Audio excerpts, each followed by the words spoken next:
Hello, everybody, and welcome to PGS Treks. I'm your host, RM. And of course, today we have with us Julian. Julian, how are you? I'm doing super. How about yourself, RM? I'm doing great. This has been such an amazing season for Picard. Um, and the emotions and everything that we've been getting has just been mind blowing.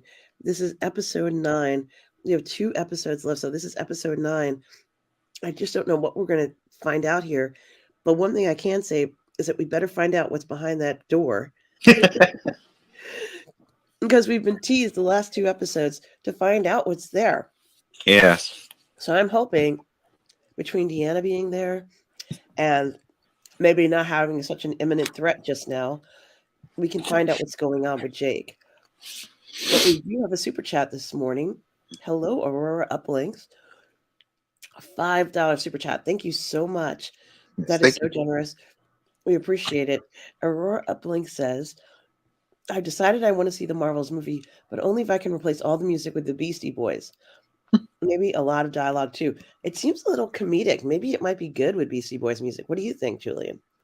I enjoyed that trailer, and I think a lot of it has to do with it. It really has that verve that we got from the Miss Marvel series, the first season, and it, if they can recreate that energy and that family feeling, I think it'll be a pretty good show.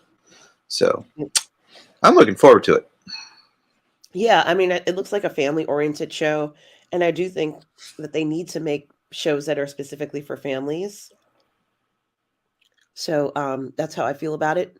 I hope it is something like that. All right. So I happen to have mine queued up. It Um, just popped up. It hasn't been here the whole time. Um, do you have yours as well, Julian? no. All right, it's okay. We're gonna get wait till yours is available. I'm just gonna get the timer out here if I can. Um, I'll make that full screen. Yeah, they better let us find out what's happening with Jake because if they don't let us find out, Julian, No, we I, will I think probably we lose our will. mind. I Yeah. saw some of the preview things that they released. You know, the Uh-huh. sneak preview type things, and there's an interesting uh, I discussion between Picard and Jack that could be interesting. Jack's really like, "What the hell is going on with me?" You know. So that looks interesting. It is interesting. But I'm so eager to find out what's happening with him. And I'm queued at 12 seconds where it'll look like it'll have the Star Trek communicator symbol where it looks like this. Right, right. So that's a 12 seconds. And gosh, I can't wait to find out what's happening. Um, yeah, Rick, you came in earlier. Rick, there will be spoilers during this stream. So I do have to warn you, Rick, if you don't want to see spoilers for this episode, then you probably shouldn't be sitting here uh with us because we're going to talk about the episode the whole time, guys. So just keep that in mind. And I do want to say hello to Thomas Bertholdi. Hi, Tom. Hope you are well this morning. Also, Darth Plato, who says, I'm jacked. I'm so jacked. Yeah, absolutely. Um, this is me.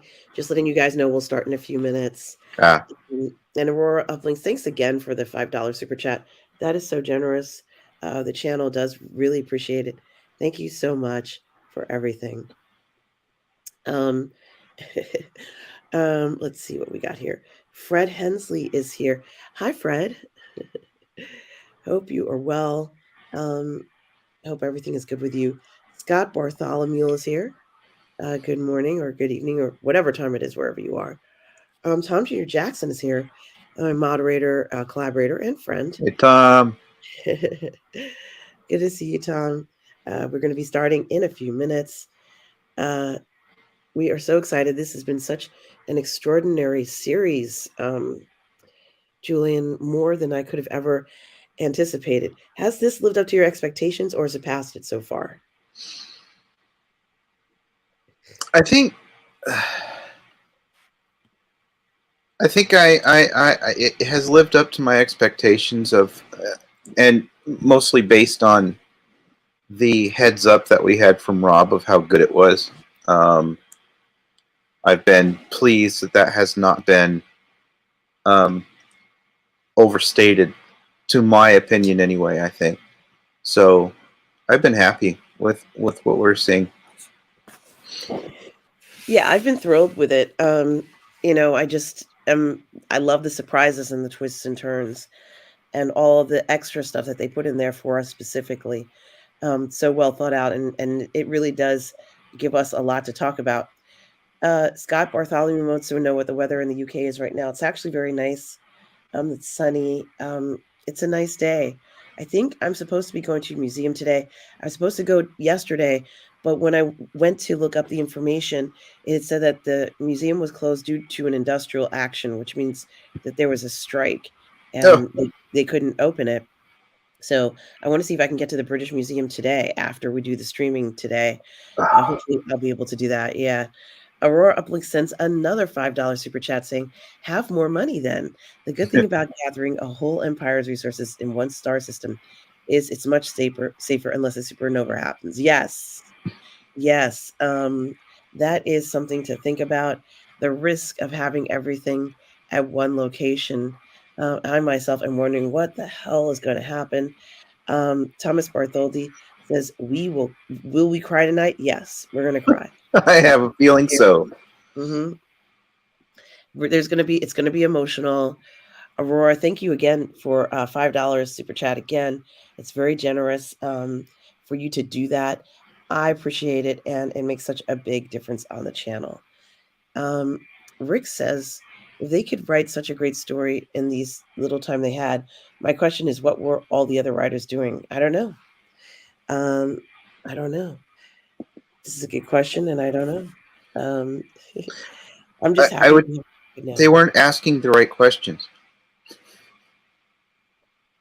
for those other seasons. I'm assuming you're talking about the writers for the other seasons, and I think they weren't asking the right questions. They weren't, and they weren't pursuing the right avenues from those questions. I Hmm. mean, yeah, there were several things positive in that first season that you had to, which threw you off the track already. You're like having yourself wonder, why was the Federation making these questionable decisions about how to treat the Romulans and how to and creating a synth worker caste. Um, it's like, how did that happen? What happened to the Federation for them to make those decisions? Instead, the story was totally not even concerned with that stuff and went off and did other things about you know data and Borgs and all sorts of things. So I don't think it answered the questions that it should have been actually asking. It's a good point. Something to think about there. Um, yeah. And Eleven hello, twelve Golf. should be coming up soon. Oh, okay, let us know when you are have it queued. Um, Yeah, I still don't have the episode up yet, but I'm just saying it should be hopefully showing up soon. okay, so Tom, we're going to be starting in a few minutes. Hello, Gil from Cardinalson. How are you? Hope you are well, guys. You know Gil from Cardinalson. Also another PGS, longtime PGS member. Um, yeah, and some of you guys are still queuing this up. Scott Bartholomew says that every episode this season has exceeded all expectations. Each is better than the previous one. Certainly leaves that feeling for me, that's for sure. Yeah, yeah. That is good. That is very true. It has been getting better and better and better. Um, and Fred Henley says, hoping the season's writing room is quickly employed. as Star Trek Legacy. Yes. Yes.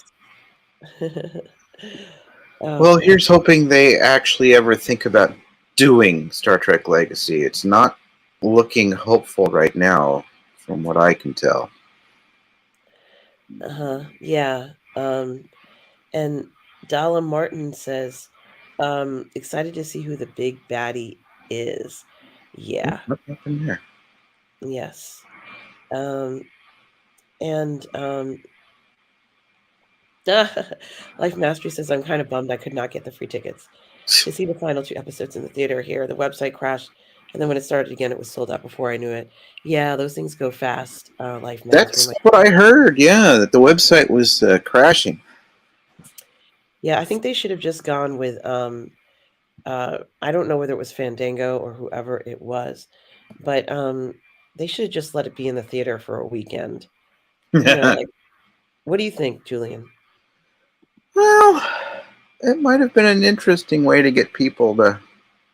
I don't know if that really would have worked. Um, I guess it depends on what they really wanted to do. What was their aim? I mean, that's expensive. Just paying for it for the night that they're going to do it is going to be expensive. I don't know where that money's coming from.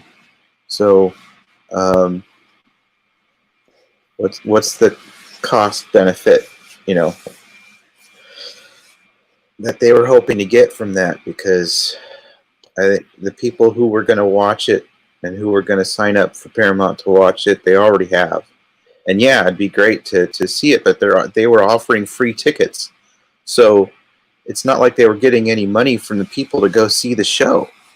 Is my understanding right? They were free But I tickets. would have paid for it as well. Like, I think if they had had an option, you Oh, know, I think a lot of us would have, but um, that was not the option. So they no, obviously weren't making any money off of that. So true. it's a very expensive publicity stunt for something that, you know, it's kind of almost like a bait and switch if they're not going to continue with the same group of, writing team. Certainly, they're like, oh, look at how great this looks. It's like, and great story, but is that going to translate over to any of the other, you know, seasons of other shows? It's a good question, and Strider had the same thought that I was saying.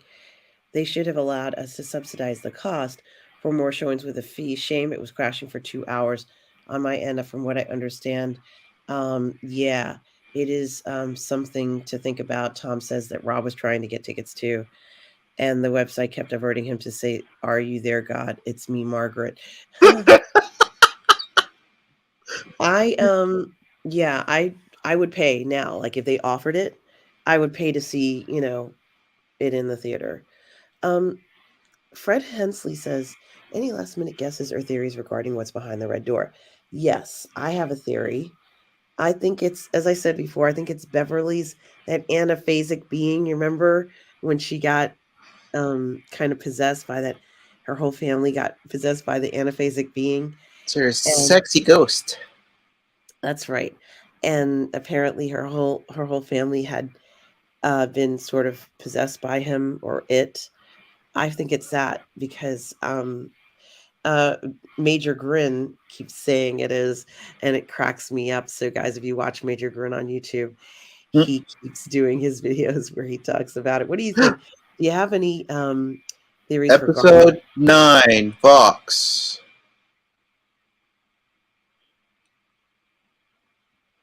I am nearing.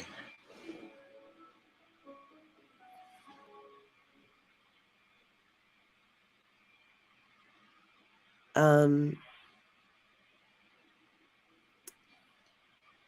do you see anything, Getting there. Julian? Is it? Yeah, Tom says he couldn't even get one for in Arizona. Um, thank you, RWix123 for the $2 super chat. Not a fan of the Red Door or the Visions. That's very interesting. Um, it would be funny if it was that anaphasic being. I'm sorry. It would be hilarious. Um, and Okay, my timer says 11 seconds. I'm probably not going to get any closer than that. Well, then that sounds perfect. It sounds like um, we might be ready to go. Well, the consensus, Julian, is people are really upset with this offer because it didn't really provide an option for people to get these tickets, which, for one screening, Julian, come on. Bill Boudreau says the website crashed for me and I got a pair. I preferred the Huh. charge tickets. Um, I agree. Six Scale Mafia. Hey, now I know Six Scale Mafia got a pair of tickets for Arizona. I saw you posted that, Anthony. Good to see you guys. You know, Anthony is the XO6 guy. He works with the people who bring us those incredible one six scale statues of Star Trek's crew. So Woohoo! good to see you, Anthony. Hope you are well. All right, so it looks like we're ready to go. We have another super chat from Aurora Uplinks. The door is the sexy ghost vampire. Yes, that's right. That's right, Aurora Uplinks. I'd be fine with it. That's just how things. Yes, looks like I'll be watching this. No, it's at 12 seconds. That's at 12 seconds, Anthony. 12 seconds, Anthony. Uh, and yes, yeah, I saw that. I saw you posted it on Facebook. Congratulations. Let us know how it is in IMAX. Oh, it's going to be so much fun to watch it, guys. So let's go ahead and Donnie Pearson is also here, and we are at 12 seconds, guys. What you should see is this, where it says Star Trek, the Star Trek symbol in front of you. Is that what you're seeing, Julian? Yep. With Excellent. 11 So seconds on this. excellent. I'm gonna say everybody just go for 3, 2, 1, and then you're gonna press. So let's do this. The countdown to do it is 3, 2, 1, and press play.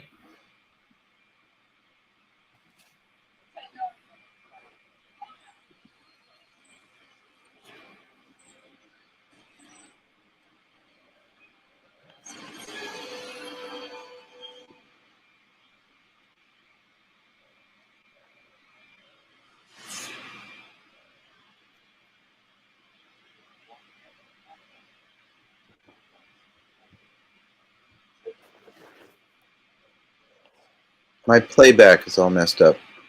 Oh no. I'm seeing nothing, and the audio is screwed up. Well, the name of this episode is called Vox. Yeah. I can't get anything. Yes, Rick Swix, it's up already.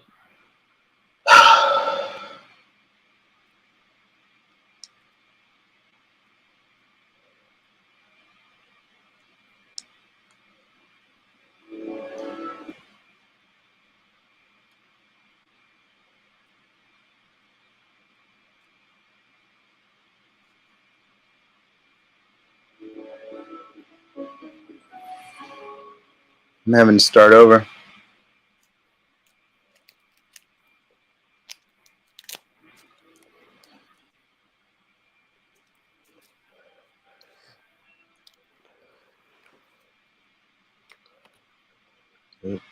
That probably just blew it. Shoot. Is Deanna going to be able to go with him into the red door?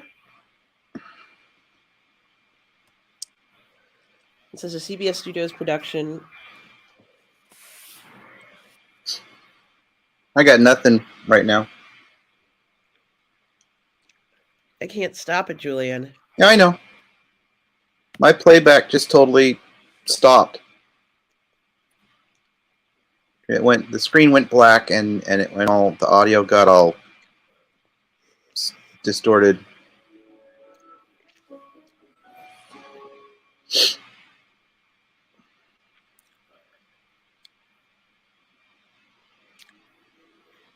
And it really messes up when I try and fast forward.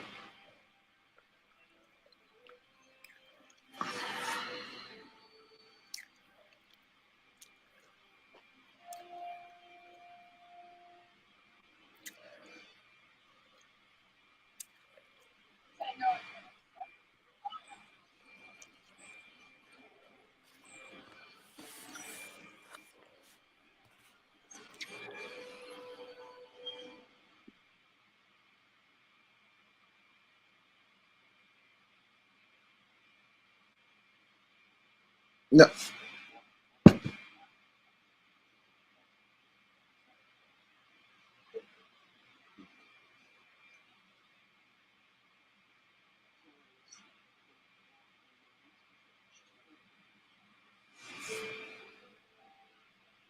Are you able to replay it, Julian?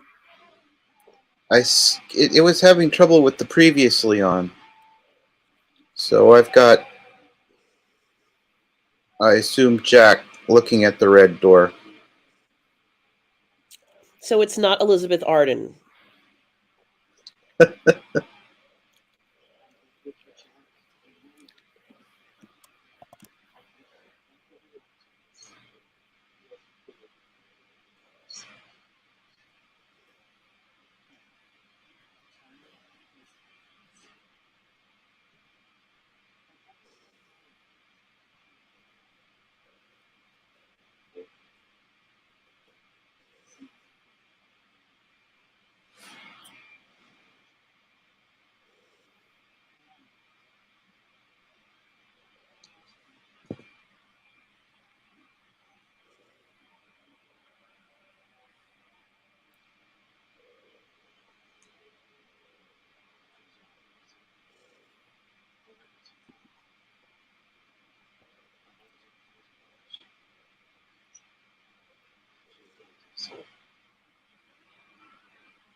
Hey, King Tannic, how are you today?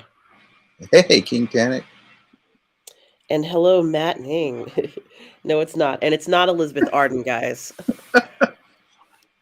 I would have been fine with Elizabeth Arden.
Well,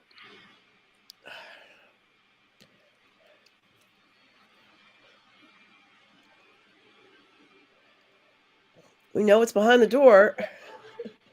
Not yet. I don't. Okay, well, how far in are you, Julian? Oh, she just opened the door and broke the connection.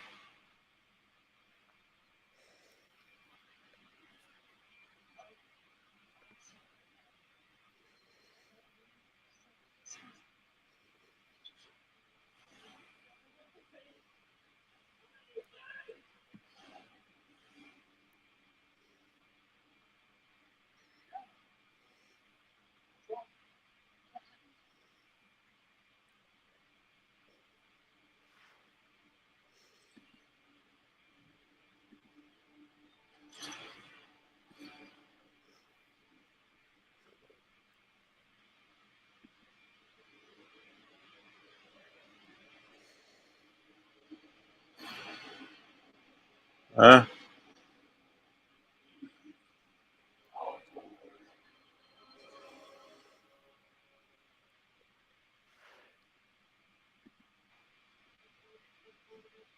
oh no. Yeah. I've got to skip my title. The audio is all screwed up. I got nothing. There we go. I am no cutus. Yep. So it wasn't that hot, sexy ghost.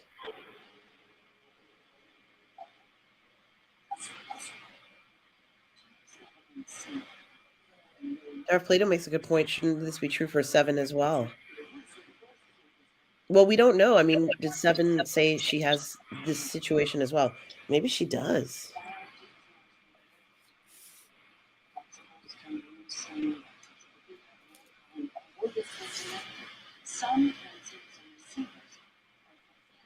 What protocols?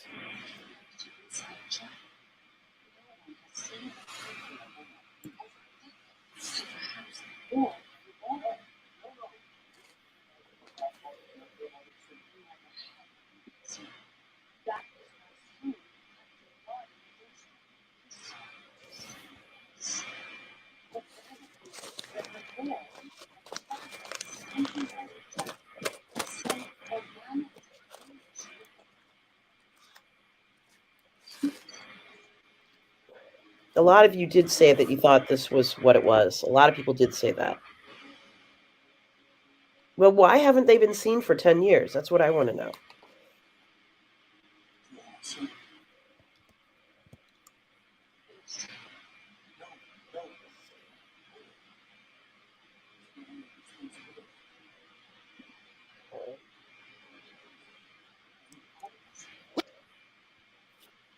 Yeah, Anthony. A lot of people felt this.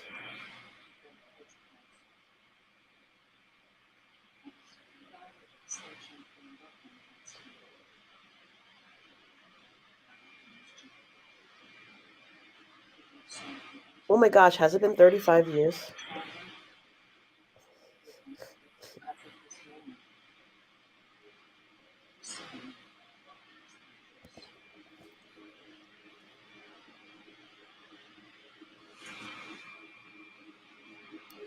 Yeah, I agree.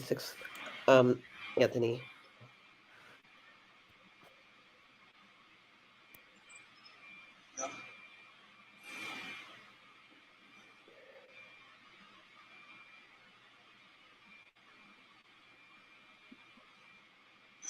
And Aurora Uplink says Seven should have used her should have to fix past Earth and solve all pollution. Yeah, something to think about, Aurora Uplinks.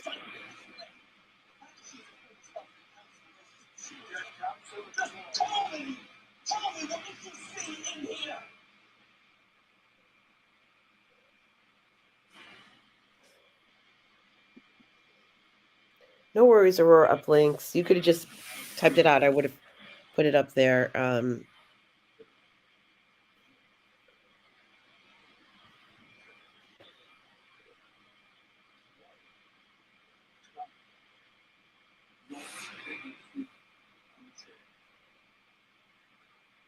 This is a lot to absorb.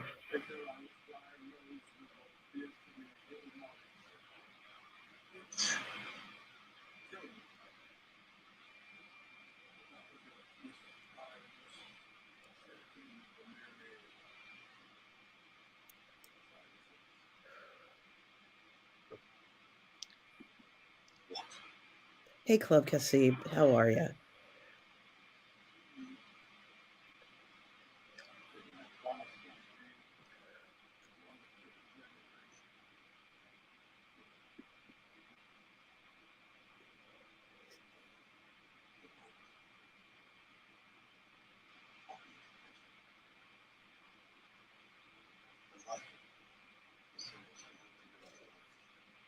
So does this mean that the Borg have infiltrated the Dominion?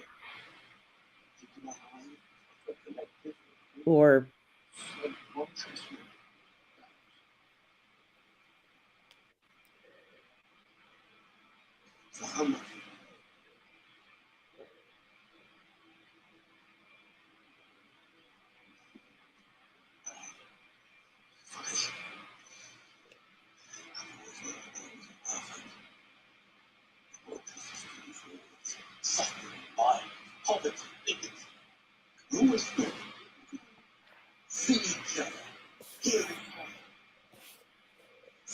and where's that?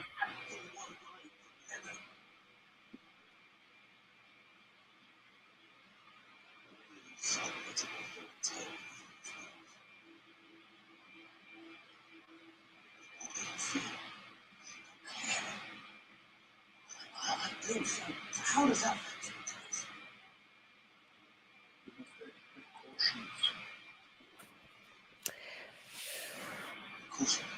I'm afraid it's not just you. When you look at me, what's the look at me, damn it? What are you thinking? Yeah, 6 scale. Anthony, I think that's what it means. Everyone I love. No,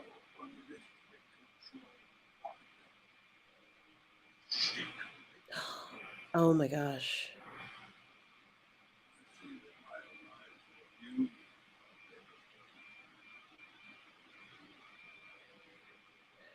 Oh my gosh.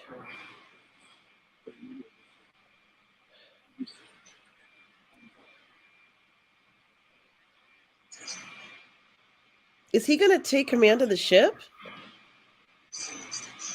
I'm not there that far.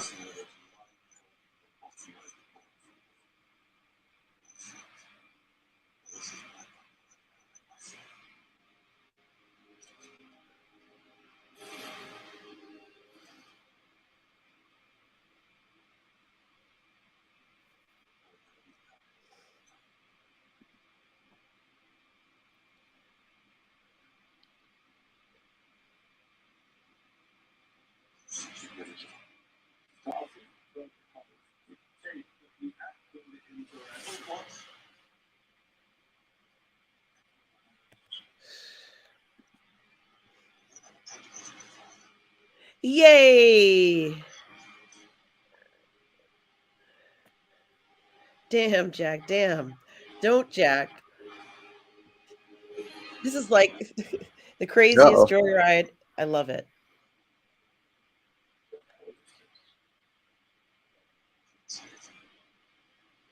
Oh.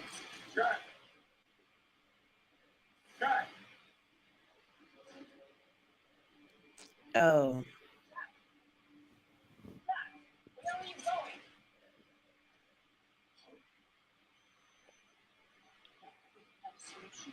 Can I do this? Whatever it is.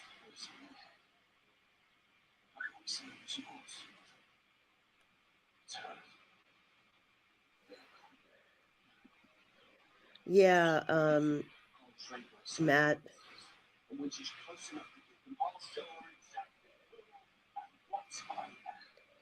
Looks like Jack has something in his body that is making him connected to the Borg. Anthony says maybe he thinks he can take out the Borg. It's weird, right, Anthony? Like, I would never even think that was possible. And why haven't the Borg been seen for 10 years? Like, where are they? They still exist, right?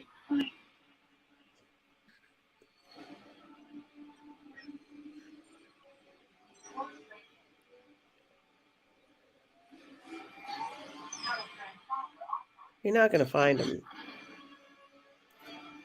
Of course he is.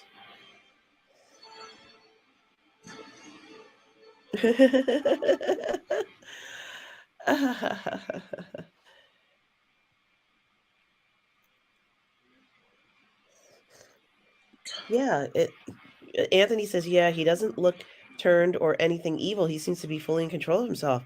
Yeah, he really does. Um,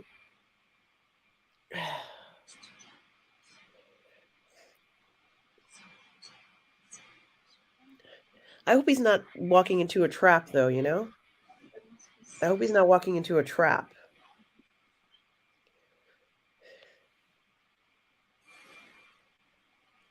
Because what if they just lobotomize him and use him?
Why?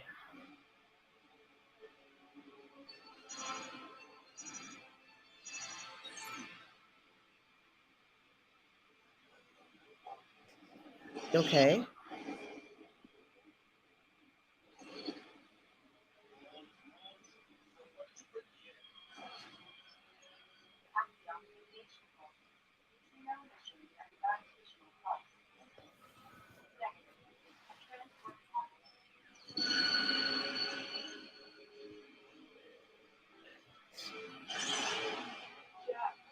What does that mean? Ah, that's what this thing means.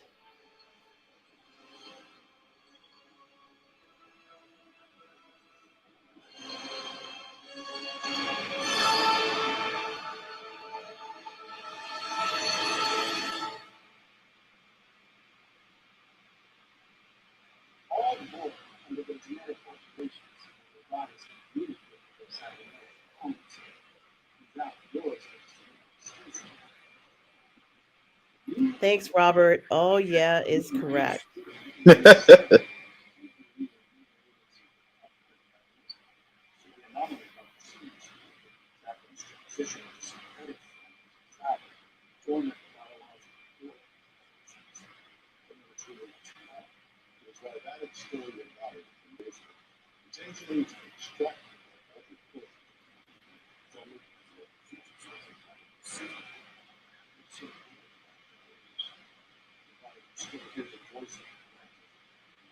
So how is Jack himself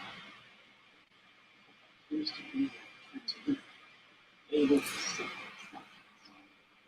the change in the story about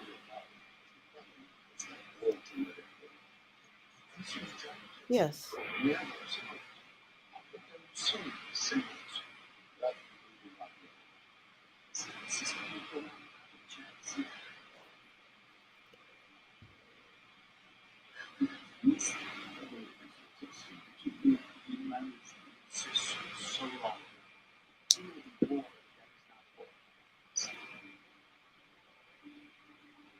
I didn't know you could explode fireworks in space. Maybe it's lasers.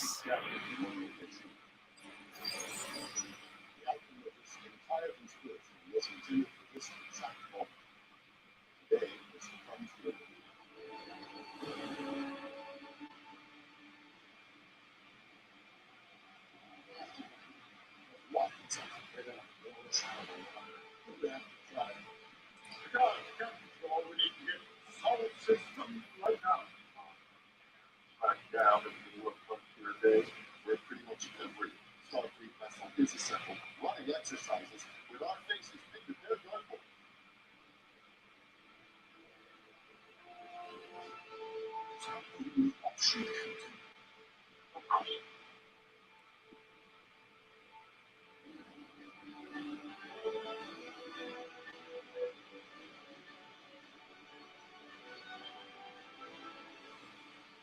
I don't know if it's Shelby.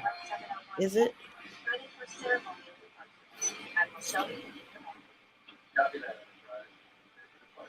Donnie says it's Liz Dehany as Admiral Shelby. Yes, it is. Confirmed by Robert as well. Thank you, Robert. And thank you, Donnie.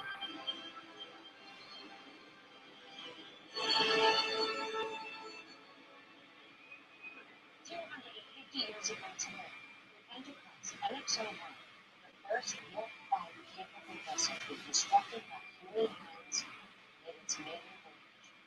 With a crew of 80 souls embarked on a journey full of bravery, perseverance, and sacrifice that would lead to the birth of what we know today as Starfleet.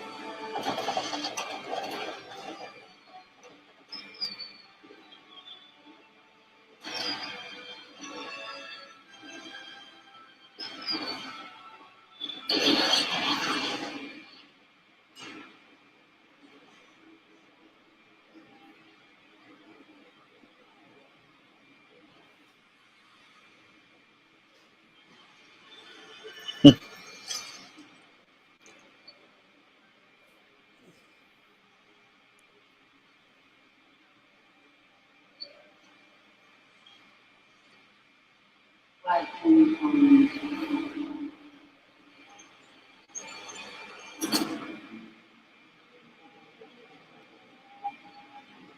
What a millennium after the AXO first private step, we gather on Frontier Day to take a number.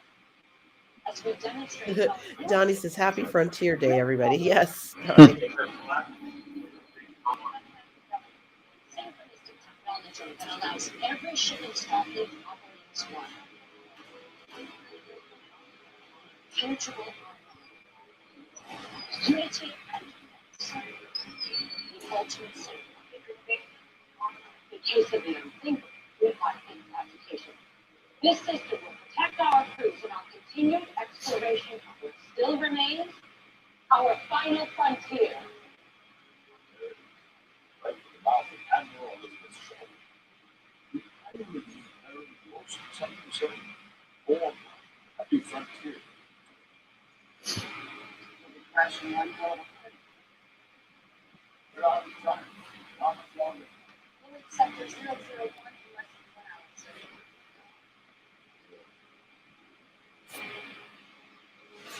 Jack. My Jack. My flesh. Blood.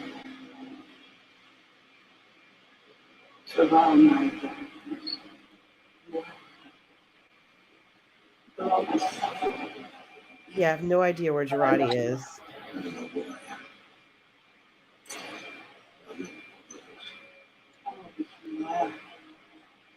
And hello, Irene. Sure hope you are well. General, cruel deed. I was forgotten myself.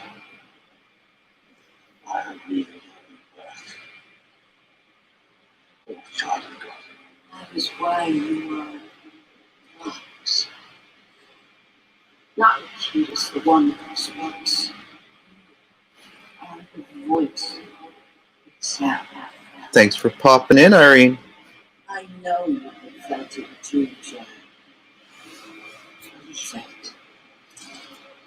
Hi, Irene.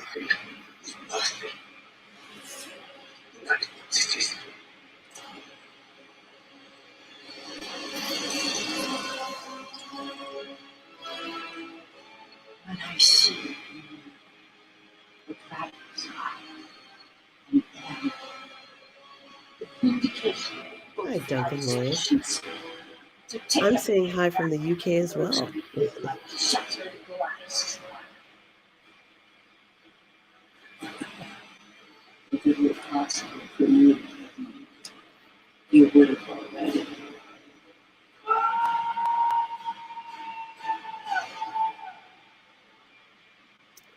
Thank you so much, Irene Jobson. Hope you're well. Thank you for the $2 super chat. Irene says, love y'all. We love you too. And your struggle, my child. Resistance is futile. Oh.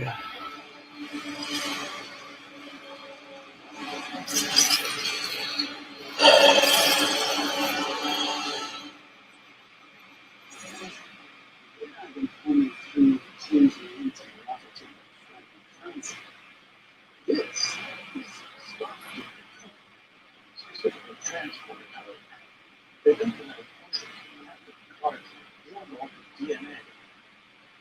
Transport system. Computer, cross-reference this code with the transporter system at the Titan. Analyzing. This code is part of transporter system architecture.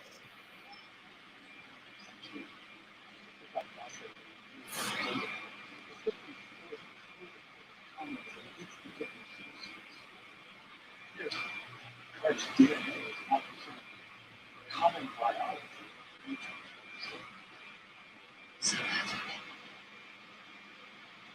Using the change infiltrate structures and add this new core DNA into everyone who steps inside a transporter. Every person, every species.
Oh boy.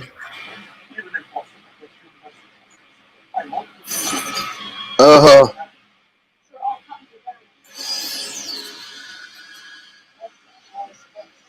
Oh no.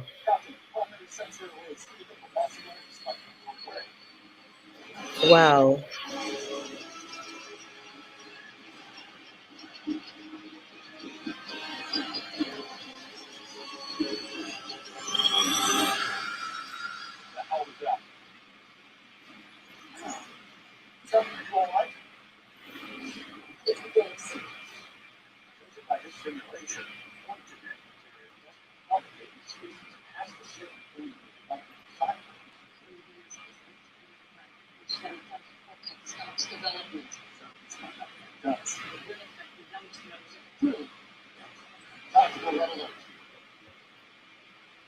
oh crap.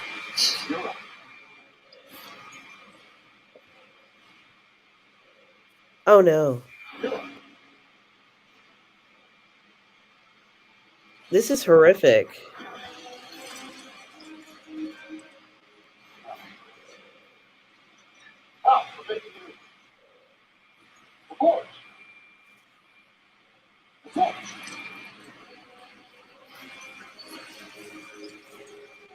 What?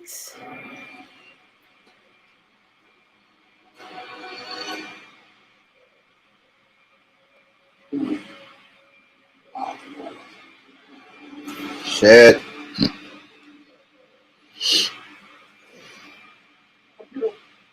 This is unbelievable.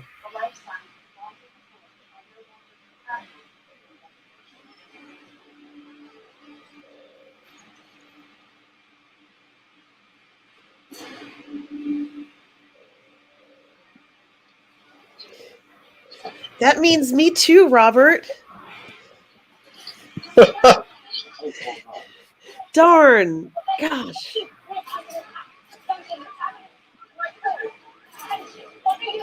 Oh, sh.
It would be great, Anthony,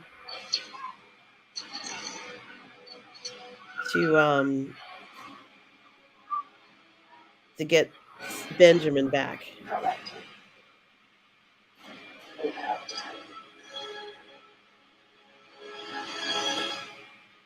Man.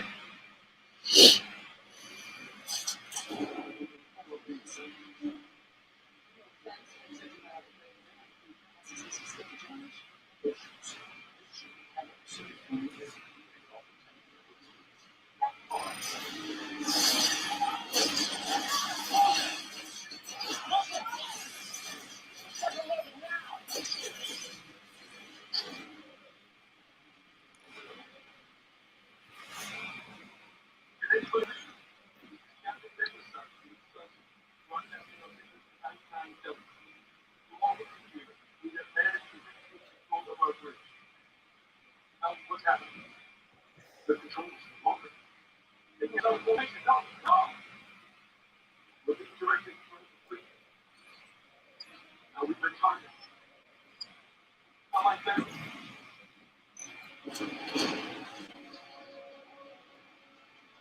Well, there's Girardi, whoever was asking about her, Rafi.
Oh no, no, no. Just trying to get the key on the door. Young. Right now, we all Go, Rafi.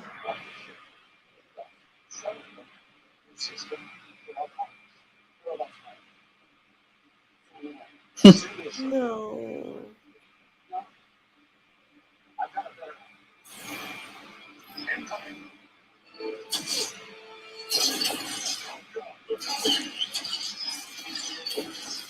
Oh.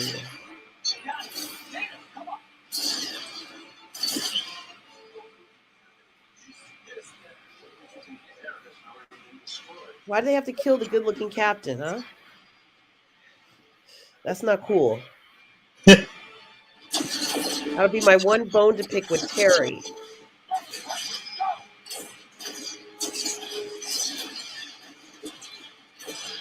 Yes, says Anthony.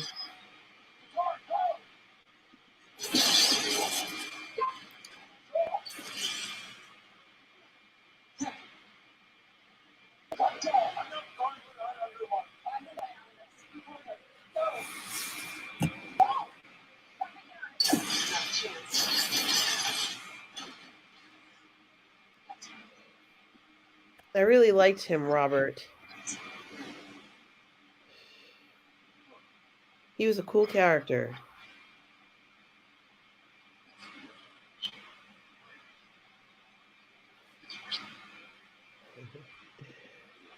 Thank you, Donnie, for saying that. Thank you, Donnie.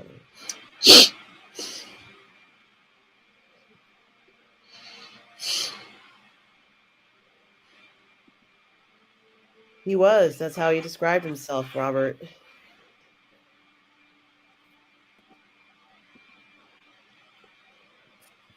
Because you need to get some ship. Getting older. Mm-hmm. Oh, hell yeah. I knew he was going to use those ships. I knew it. That's about the only thing I could predict. Not that it was...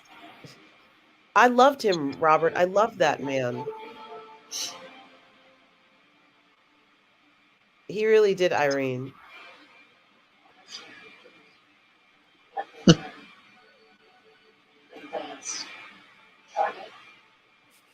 Oh my God. They're going old school. Old school. Hey, Captain J.T. Kirk. Good to see you tonight. Yes, Donnie. That's right. What? So this is its connection with Generations, right? Why would they need to take out the space dock if most of the people on there have already also been assimilated? That doesn't make sense. I have no idea.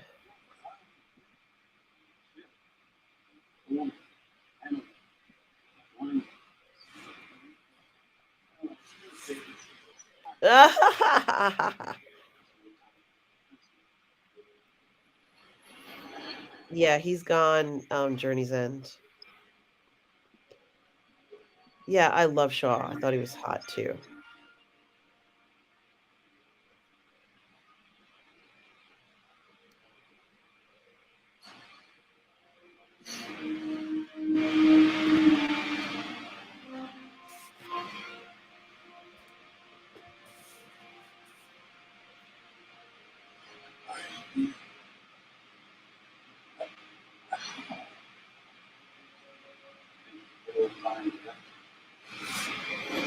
It's also Da, da, da, da, da, da. Excuse me.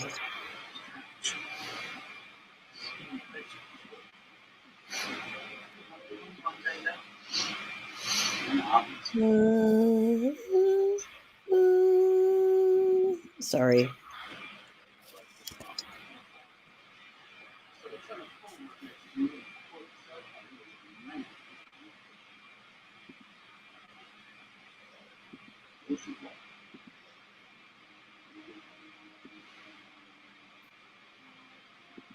Both.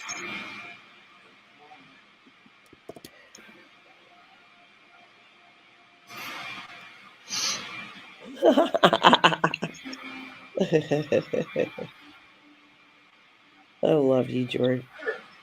It's hilarious.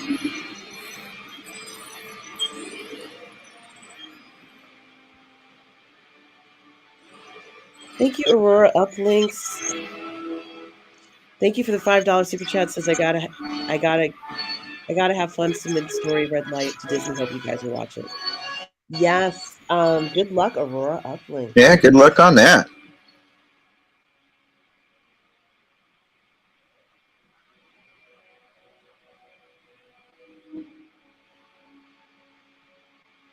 Oh, there's no carpet on the newer models.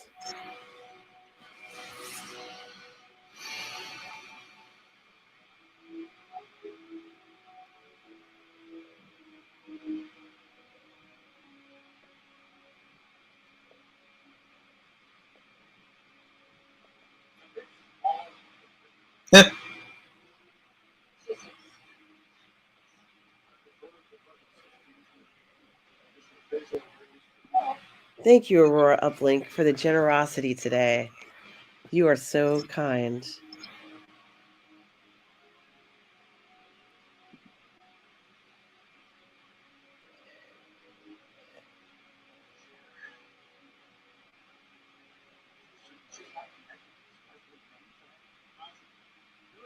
Yeah, it sounds like Michelle Barrett's voice. Michelle. Definitely. Enterprise Systems Online.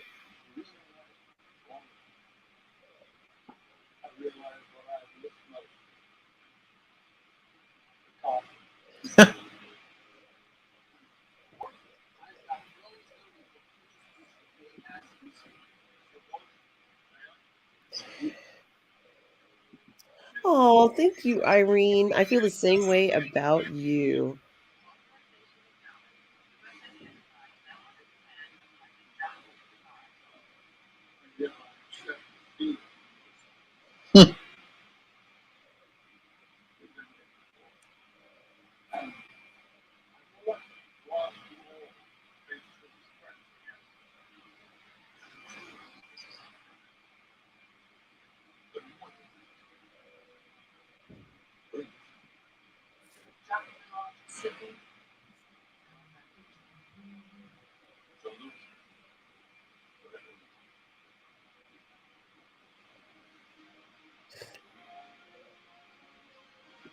Wow. Yeah. That was incredible. That was incredible. That was incredible. I'm still watching it. Oh, God. Oh my God. That was unbelievable.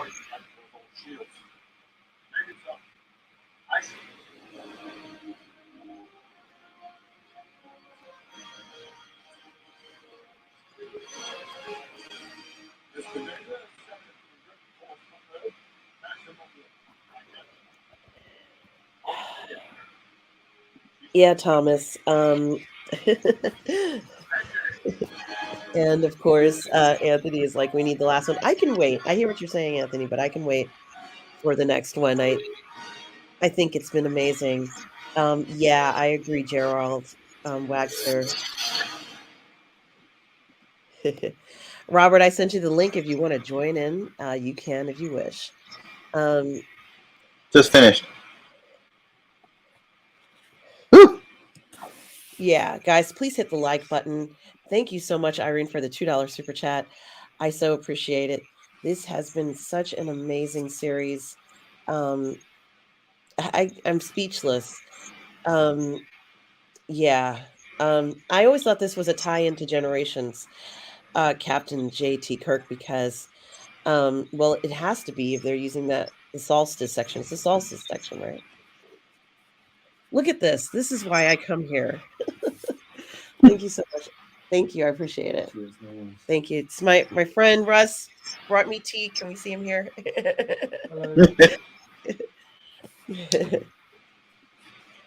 And hello, Robert. How are Hey, you Robert.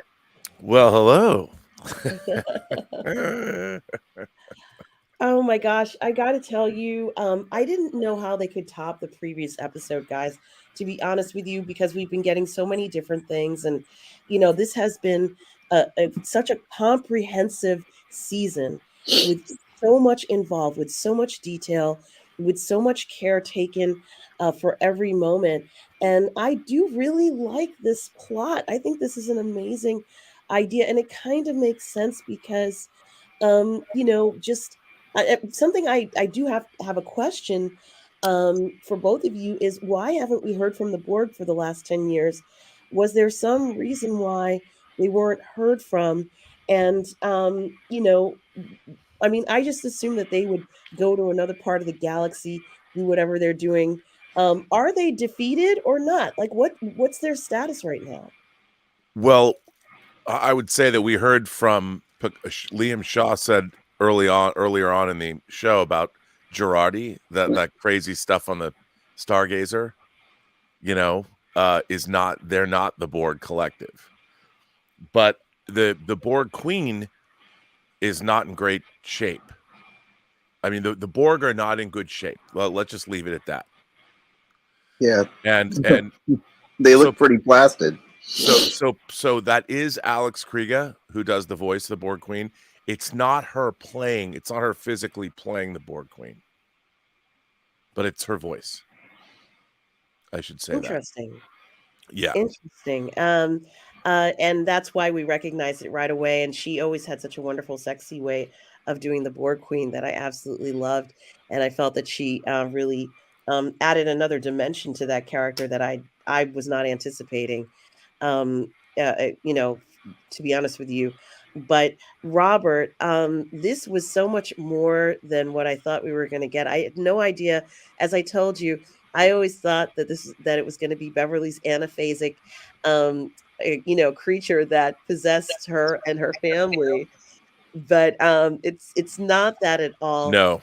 This is something that's been manifesting itself, I guess, throughout the galaxy. Anybody who has anything to do with Starfleet. But Robert, why? Well, you have to be in proximity of the void. That's why. What's really interesting is this episode was called Vox. There's a Star Trek novel, William Shatner's second Star Trek novel called The Return. The Borg, the character of Vox, was first created in that novel, and also in that novel, the Romulans and the Borg was the Romulans Borg? They resurrect Shatner. They resurrect Kirk in that novel, and Vox is a character that the Romulans created to speak, that the Borg created to speak to Romulans. He's the locutus of Romulus, basically. So that's a lot of this ties in, and that's why they had William Shatner's body, because they had to get the saucer section off Viridian 3 because it's a prime directive violation. They couldn't just leave a crashed starship on a primordial planet. So they took Shatner's body and they took the saucer section off. As Geordi says, it's they use the star drive for, I think he says, what, Saratoga, the star drive section, and then he's been fixing the saucer section for the last 20 years. So and then the new space dock is the hub. It's the apex point of the entire planetary defense grid. So somebody was asking, I mean, there's a lot of things you have to kind of, like, what about the planetary defense grid would snap into, I think, automated defenses. I don't think it would be, you could turn it off, because there'd be a lot of people on space dock that would, be assimilated as well. Yeah, this is a lot to absorb. And we have Journey's End, who gives us a $4.99 super chat, says, Rob, Shaw dies? No Shaw spinoff? Nope.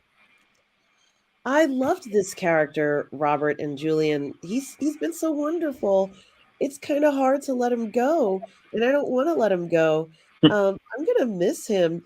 But can someone please explain to me, why is it that everybody under the age of 25, like myself, would be assimilated, and all those old farts are not? Can someone explain that Because to me? your brain is not finished developing until you're 25. After 25, your brain's basically finished with cognitive function development. So that's true, by the way, in real life. So any people that, I mean, it might be 24, 26, but anybody around that area, once your brain is fully developed, you're beyond assimilation. I didn't know that, and I guess I should have known this. Robert, people in the chat are just so amazed by what they've seen here. It says, I'm blown away. Damn, what a great show. Just unbelievable. The comments and what everybody has been saying all along. The Enterprise D rules. I'm impressed. Yeah. Here it says, Gentlemen Men CMM says, I really fear that the Next Generation family will die in the last episode of Picard season 3. Yeah, that's a fear that we all have. I mean, so far they've been able to survive. But Robert, I'm really curious. It just, it feels like Jack is off on his own, confronting this huge problem. At least he had the minds and all of the intelligence of his parents and, let's say, the crew with him. But now he's on his own. This is scaring me quite a bit, Robert and Julian. Just like his father, when his father was taken in Best of Both Worlds. And what's interesting is he was the first. Jack Crusher is the only person in the universe that is genetically. I mean, now they've used the transporter to alter people's DNA, which I thought was a genius. I mean, they've done this throughout Star Trek history, using the transporter in various ways. But the fact is, Jack was born a Borg. The DNA of his father was rewritten and passed biologically to him through his DNA. And they just didn't know his DNA was altered, which is actually, when you think about it, the whole premise of this show is dealing with what do we pass down to our next of kin? What do we pass down through our family? What do we owe one another? Data is a compilation of all of these different, whether it's lore, whether it's Lal, whether it's Alton Sung. He's a combination of everything that came before him. He couldn't have DNA passed down, but he has the essence of his other siblings, family members combined into him. Jack is a product of the union of Beverly and Picard, unknowingly the first natural born pre-assimilated Borg. That's just crazy. Yeah, if you think about it, and all these people, people keep sending me all this nitpicky stuff, but if you look at the overarching themes of the characters in the story, it all really works together. I mean, everybody's talking about, well, this is true. Like, look, I don't know how true all of it is, and you can probably punch holes in it, but the story really is about family on many different levels, whether it's a genetic family, as Geordi's daughters, who are now assimilated. You know, and what do families mean to us? What kind of families do we all have? What is our legacy to them? What do we leave behind? What can we take forward? You know, I mean, it's all if you look back, this is the fourth time I've seen this all the way through. And when you look through it all again, it's really pretty tightly constructed. They really thought a lot about how it all works. And Yeah, they really have. And Robert, this is why I always like Generations so much. And I know the Nexus was a huge bone of contention, you know, for a lot of people. But I just like the idea of having something like that, which is just another anomaly in the galaxy of maybe millions of anomalies we haven't discovered yet. Um, but certainly, it is kind of interesting to look at this connection back to Generations, at least as far as I'm concerned. There, and being able to go back to you know, the museum and pick a ship, which I thought was also very interesting because we knew that's what they were going to do. Had anybody, were you surprised by the ship they chose? was Of all I? there, yes, were you and Julian, Robert and Julian, were Oh, you both surprised by the ship that they decided to choose? Let's say just now, and not another ship.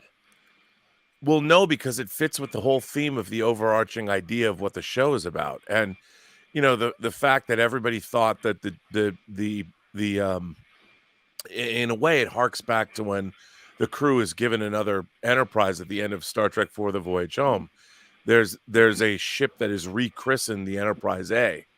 So the fact that they went and got the D off the saucer section off Viridian 3, and it all feeds into the whole family and legacy and what we leave behind and what do we preserve. And you know, you don't give up on family. And just because the Enterprise D crashed, you know, they salvaged the saucer section. It was Geordi's pet project, and now, gosh, lo and behold, it's not connected to the mainframe. Look, everyone thought the other ships in the museum are not space worthy. Like you Right. can go on them, but they don't have their they the reason like the Bounty had its cloaking device was that was a historical, you know, thing. And people are like, well, what couldn't they have broken through the no, because it's all different when you connect something to something new. They hotwired it, they changed it. It's not the exact same cloaking device. They had to make modifications. You know, you kind of have to go with it, I guess. Yeah, and I imagine that a lot of them don't have their propulsion systems.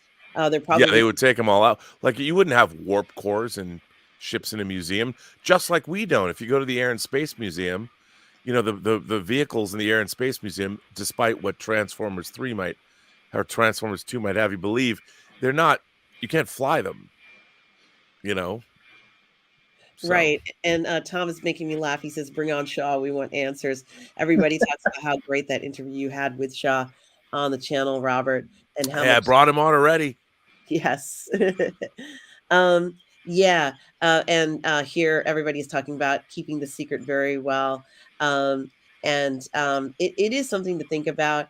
Um, yeah, Robert, I just really was very surprised that Jack went off on his own. I wasn't expecting him to do that. He's been talking about giving himself up. He's been talking about sacrificing himself through the entire show. But Beverly and you know, obviously Jean-Luc have been able to kind of talk him out of this. But I guess this was the right moment for him to kind of step away from everyone. You know, I'm wondering if we're even going to see him again because what's happened to him is so extraordinary. We finally see that he's connected to that um, special diagram, if you will, in the panels where you see that it's kind of like a it looks like a physics diagram, you know, Come where you on, man. see He's a nepo baby. yes. You know, Yeah. I mean, the episode was called Vox. If you know the Star Trek novel, The Return, the Borg need a new voice.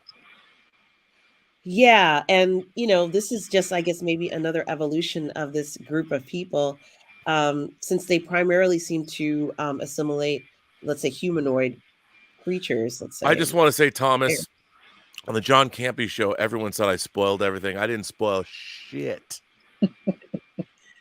Yes, and Arvel says that you are suffering to keep all the secrets. Certainly something to think about. A lot of people are saying it's the best episode yet. Robert, people have been talking about wanting to get tickets to the last 2 episodes in IMAX, and Even no I one. didn't. You know what? I never got through. I have ways I might be able to get a ticket to the event. I was so look for. Here's the thing. I've known about this. If you've watched the show, I've teased this. I knew this was coming for a long time, and I didn't. I couldn't say anything. And it was only announced.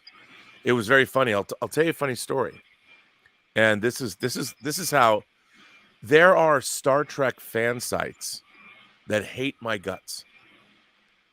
And so the Go for Bo website, I was on live with the Popcast guys on Monday, and the Go for Bo website put up the link to this screening, and I cut and pasted it. I took the frame grab and put it up on Twitter. Yeah. Apparently, I was the first person to put it on Twitter. There was a site, I'm not going to say who, that called Paramount and told on me and said that I had spilled the secret because they hate the fact that people do not understand. If you live in Hollywood for as long as I have, I can get anything. I got the Duel of the Fates script before anybody else. I had the Dune script before anybody else. I mean, I can get whatever I want. And I'm not just saying that as a boast. It's when you live here, there's people who just call up and go, hey, how do you think I saw this in the first place? So anyway, this, however, was on a publicly accessible site. I just posted it. This site, and I won't say who it is, they called the studio and said Rob Burnett spilled the secret of this. This was on a public site. Secret. Now, what happened was that public site jumped the gun. Well, I didn't know this. Ah. I had no idea. It was listed on the site. I subscribe to Go for Bo. So by the way, I've subscribed to them for years. I've been getting, they actually reported me because they're always trying to get me in trouble. They hate that I had Terry Metalis on the show. They hate that I had Christopher Monfett. They hate that I had Matt Okamura. And they don't like my outspoken stance but it's amazing that these whiny little jackbooted fascist bitches will call up the studio to get me in trouble.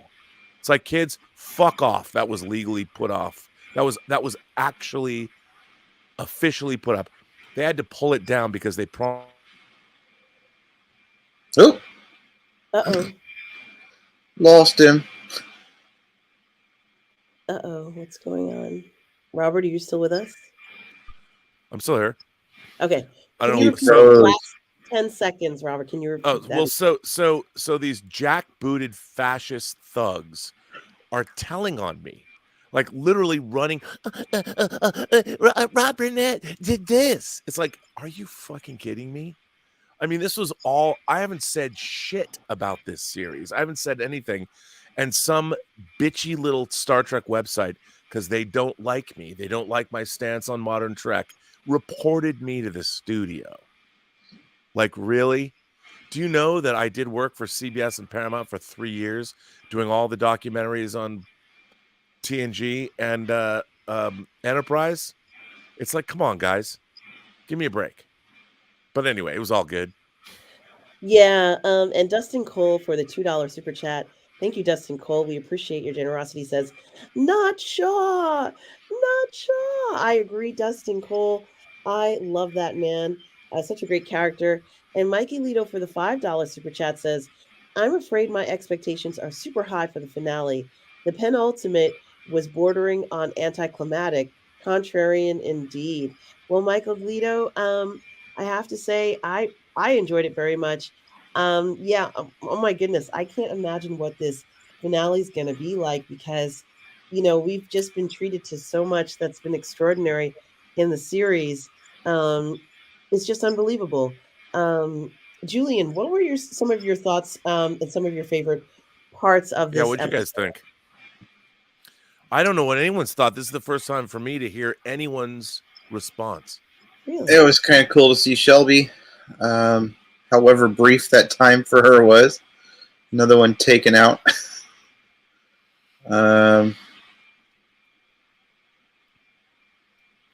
I really need to watch it again because I had issues with playback, and I had that whole thing with the audio where when they're talking, sometimes they're too low, then you have to turn it up, and then it gets really loud, and you got to turn it down. I hate that. Okay, I liked that Deanna kind of, in the beginning when Deanna was connected with Jake and with Jack rather, and she was with him, but she had to kind of like run away from it because she wasn't comfortable with what she was seeing. I mean, I don't know how much or how in depth she'd gone in to understand what was happening to him, but it was kind of very suspenseful and scary. And she felt that this was something. Correct me if I'm wrong, but does she feel that she felt it was a very dark thing? Is this a dark and evil version of, if it's even fair to say that, of the Borg that we're seeing, or is this just a new evolutionary step for them? Well, haven't they always been kind of dark and dangerous? We don't, The yeah, Borg. what we've experienced, but because they've been around for so long, we don't know if they were always like that. I mean, I guess what I'm saying is there light at the end of this tunnel? Is there something else beyond the red door?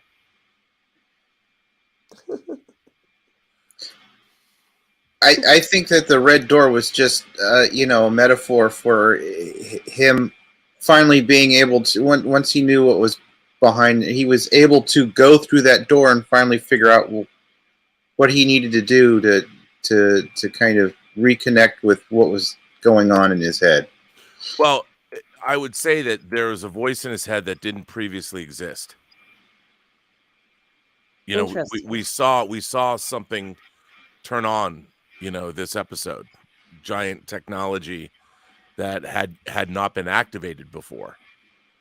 And he'd been hearing these things, this plot that had been going on for a while now with the changelings in cahoots with, we'll see, but in cahoots with clearly the Borg. And it was, for the very first time, there was something that he'd had his own memories or whatever, but there was something that has been activated that wasn't activated before, that has been drawing him in of late.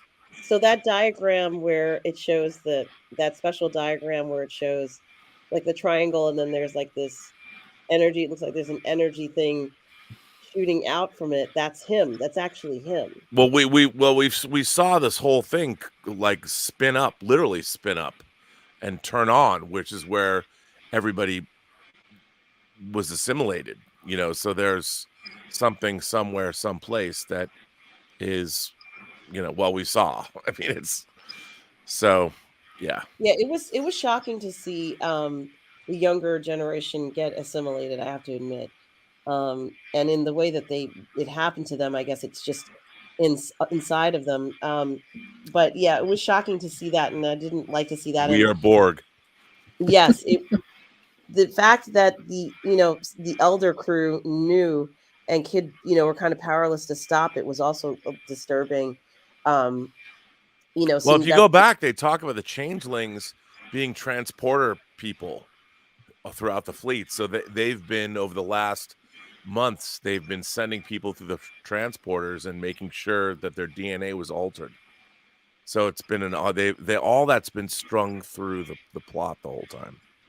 Yeah, this is something that really we knew it was going to be widespread, but I didn't know it would be down to the genetic level. But they did hint it. I mean, they kept showing us those DNA panels.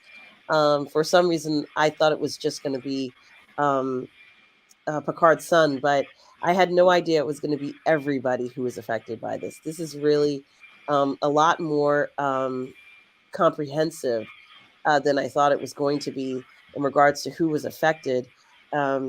Yeah, it's just unbelievable that that's happening.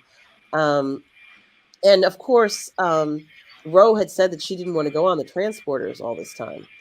if we remember. Yep. Did she know that that's what was happening? Is it in her research, do you think? Something about the transporters? I think that people knew, but she didn't know what they were doing. You know, that's Yeah. why that's why they were able. And to be fair, like Darth Plato asked a good question about. I mean, I'll tell you, there's a lot of unanswered questions when you get to the end. There's a lot of but wait. But you know, what can you say? Yeah, I need to find that where he was talking about. It is true. There are a lot of unanswered questions, but certainly, I mean, this is just so I was not expecting this. I was not expecting it to be in their DNA. A lot of people aren't comfortable with the notion of DNA or having segments of DNA change. And DNA, CRISPR technology. yes, and DNA does it like every single day. Your DNA is replicated in your bodies um, according to what the template is. So you can insert and remove certain portions of DNA relatively easily. The trick is the expression of the DNA, and it can be dormant for a long time or never even be expressed. So there is that. So I guess at some point they were able to cause whatever segments of DNA were inserted into the genomes to be expressed in everybody, which is a remarkable feat. It's not easy to do something like that, and it's quite an accomplishment. But yeah, it's everybody was saying that it was the other parts of the Borg that were in him, and that's what was activated. And it was actually on the molecular level, if you will, which the other things might also be on the molecular level, but I mean in the DNA molecular level. Um, so, something, I have to ask this question. They tried to warn everybody, it was very desperate. And, everything was kind of knocked off. The comms were knocked off. There was no way to do anything at that point. Are they going to try and send out a signal to everybody? Because from what we heard on the ship and on the bridge, it had said kill everyone who's not assimilated. What do you guys think? There's not going to be a lot of people left. So everybody's going to be under the age of 25. I know Tom Jr. Jackson said this is like Logan's Run, but in Logan's Run they I guess they killed you after the age of 30. But it is very confusing in a sense. Son of John for $9.99 super chat says, I'm back from my vacation, about to watch Picard. Also, I have the volume on mute for the stream, and I don't have my readers on to read the chat. I will rewatch this after watching Vox. Well, you enjoy it, Son of John, and thank you for the $9.99 super chat. But gentlemen, I have to. I'm kind of curious. We went from one moment where I don't think anybody realized what was happening unless you were on the Titan of the assimilation. And then to have the crew turn on the senior members of the ship, it must be devastating for all these people. Who is going to be left over the age of 25? Any thoughts? Or I guess it would depend on where they're stationed. I mean, what happened to there has to be personnel at the Fleet Museum, for crying out loud. Well, but remember, there's a signal that's relatively there's a limited let's just say it's limited in scope where this signal is going, how far out it is. Right. So it wouldn't have reached the Fleet Museum yet. The signal the signal right now is specifically in the Soul, in our system. So because that's where the fleet was. Yeah. So yeah. And yeah. Part of me is when you start realizing that it's the Borg, or and you're going, there's a part of me that's like, the Borg again. And the another part of me is so delighted at how inventive it was. Their whole plan is smarter than any other plan that I've really ever seen employed in a previous Star Trek, story. I mean, if you think about it, because who is rightly or wrongly the Borg Queen, Locutus, Picard, his whole, if you look at, she's the Joker, and if you think about it, this is the Dark Knight. This is you have to, if you're going to employ a big bad, people like, well, Picard doesn't know who the Pa Wraiths are. And it had to be something that was intrinsic to Jean-Luc Picard. Oh yeah, definitely. And so, and in a way, I mean, if you look at it, what the Borg Queen did was figure out a way to get a son for herself, but she was playing the long con.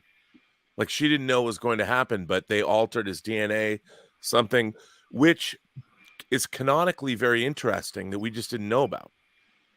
And like, so she's like, okay, maybe I don't win here, but if Picard ever has a son, it's our son.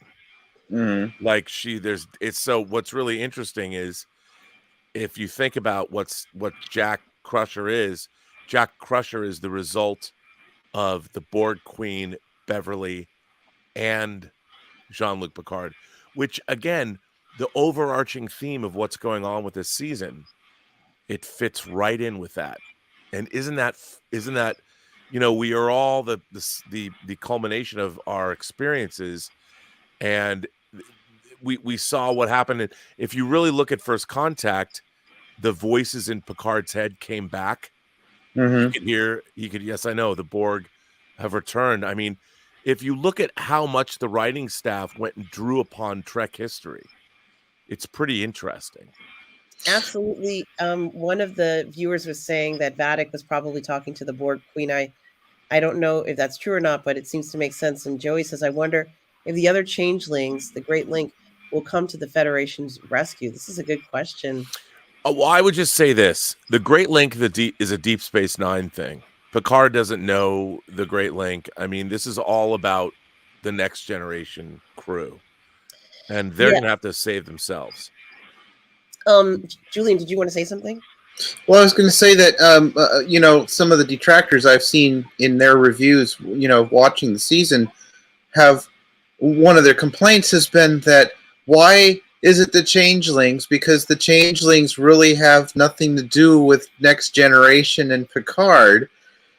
And, I'm thinking, well, but they're still an enemy of the Federation. But the fact that they are just being used by... I'm like, what you got for me now there, detractor? Well, I mean, but if you think about it, I mean, the collaborators against, my enemy of my enemy is my friend. No, exactly. And the idea that you have a rogue group of changelings who are radicalized. I mean, again, think about what Star Trek is. It's an allegorical action adventure science fiction show that reflects back on what's happening in our world now. We have very strange bedfellows on our planet today. A lot of people who don't like us, who don't like other countries, groups of people that you would not think are working together end up working together. And the fact is that we waterboarded prisoners in Guantanamo. America gave up its high ground by we employed the worst kind of techniques against prisoners, something that dehumanized us, dehumanized them. And this show, like all great Star Trek does, touches on that. And what we did to the changelings was horrible. And we'll say we did it for the greater. I can live with it. I mean, it's all right there. It's all in Star Trek history. Yeah, and Life Mastery Mindset for the $20 super chat. Thank you so much for your generosity, Life Mastery Mindset, who says, I was hoping to get it, and I did. The Enterprise D, freaking amazing. Can't believe that they rebuilt the bridge for this show. I literally was tearing up over it. Now I'm really bummed. I want to go see this in the theater. Yeah, we all do, Life Mastery Mindset. And thank you so much for the $20 super chat. It is very interesting, Robert, and I have to say that while I was watching this episode, um, we are seeing they have kind of touched on the theme of children throughout pretty much all of Picard's shows. And there was one episode where, in a previous season, where Rafi was meeting one of her relatives at a place where they were like, "Oh, if you want to have a kid, we can make it happen for you." It's like you could go to a place and have a child of your own. Um, I think it is very interesting, the idea of the board kind of copying the notion of how uh, we life reproduces in a sense, and the importance of having that type of reproduction, or using that. The show started off with us seeing a birth there, and now I guess we're kind of seeing another birth or evolution of this whole thing. Um, but someone had mentioned that the Borg would normally give you synthetic technology, or use synthetic technology, and now they're using organic technology, organic things to manipulate what's going on. And I guess it kind of does make sense.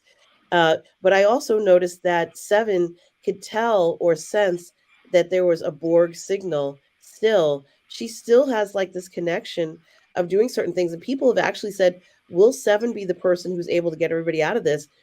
Um, it's something to think about. I mean, do you think her role is going to be even more magnified, especially since Shaw's last dying words were um, something, something, 7 of 9? He said Seven they has were to deal with the Titan crew. Her job is to get her crew safe. That's what she has to do. And by the way, in the chat, Jessica Butler says, "How are 7 people operating the Enterprise?" I put you back to Star Trek 3, The Search for Spock. They automated the Enterprise. You had Scotty, Sulu, Chekhov, Kirk. This is all something that has happened. Everything that they've touched on has been previously established in Star Trek in some way, shape, or form. So the automation now of the ship, the fact that there is no crew. So, I mean, it's Geordi's had 20 plus years to make sure that he can make sure the Enterprise D can fly. Well, Tom Bertoldi says, I hope Seven kills the damn Borg. Ooh, but what happens when you're the Borg? Like, if he kills the Borg, will it kill all the younger people? Is it going to kill the whole generation? And James Wallace, for a $10 super chat, thank you, James Wallace, for that generosity, says, poor Shelby. I'm curious as to how much danger these younger cadets are in. And certainly it's something to think about. Cardinal Sin Gill says it's kind of a Children of the Damned, actually. Yes. Um, Yes, it is. yeah, this is really something that's shocking. I could not have imagined that this was where it was going. Um, we knew that they were going to requisition older ships. We knew that was happening. But for some reason, I thought when Jack was leaving, he was going to take the Titan and not a shuttle. And I don't know why I thought that. I thought he was going to take over the ship and fly the Titan around the universe. I just have this feeling of grandeur when it comes to him. Like he would just take the ship and say, "Here, you guys can go on some escape pods. I'm going to take the ship for myself and go throughout the galaxy." But he decides to go in a little shuttle where he kind of, is floating around. It feels like he's a sand in the desert.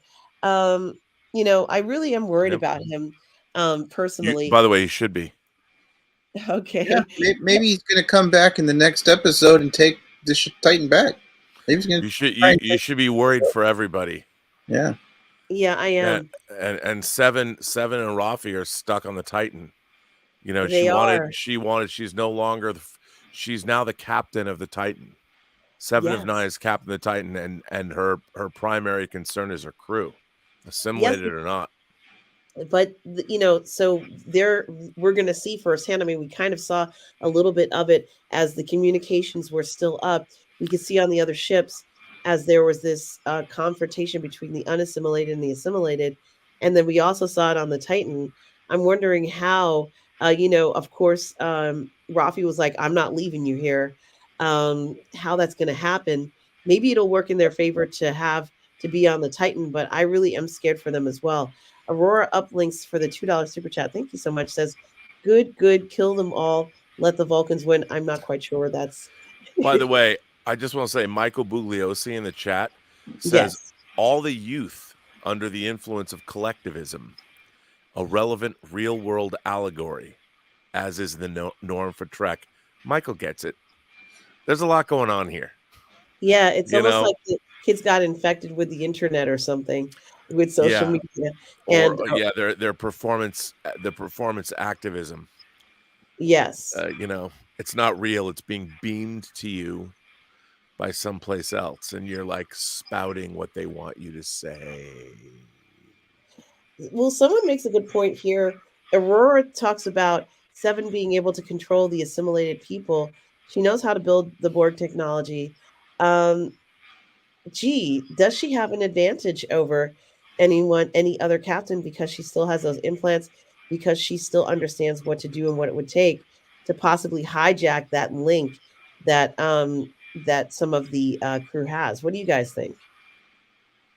Well, I'm kind of thinking back to, was it season 1 of Picard, when she was really loath to access that part of her when she took over the Borg cube that was in Romulan space, or in Romulan control, rather.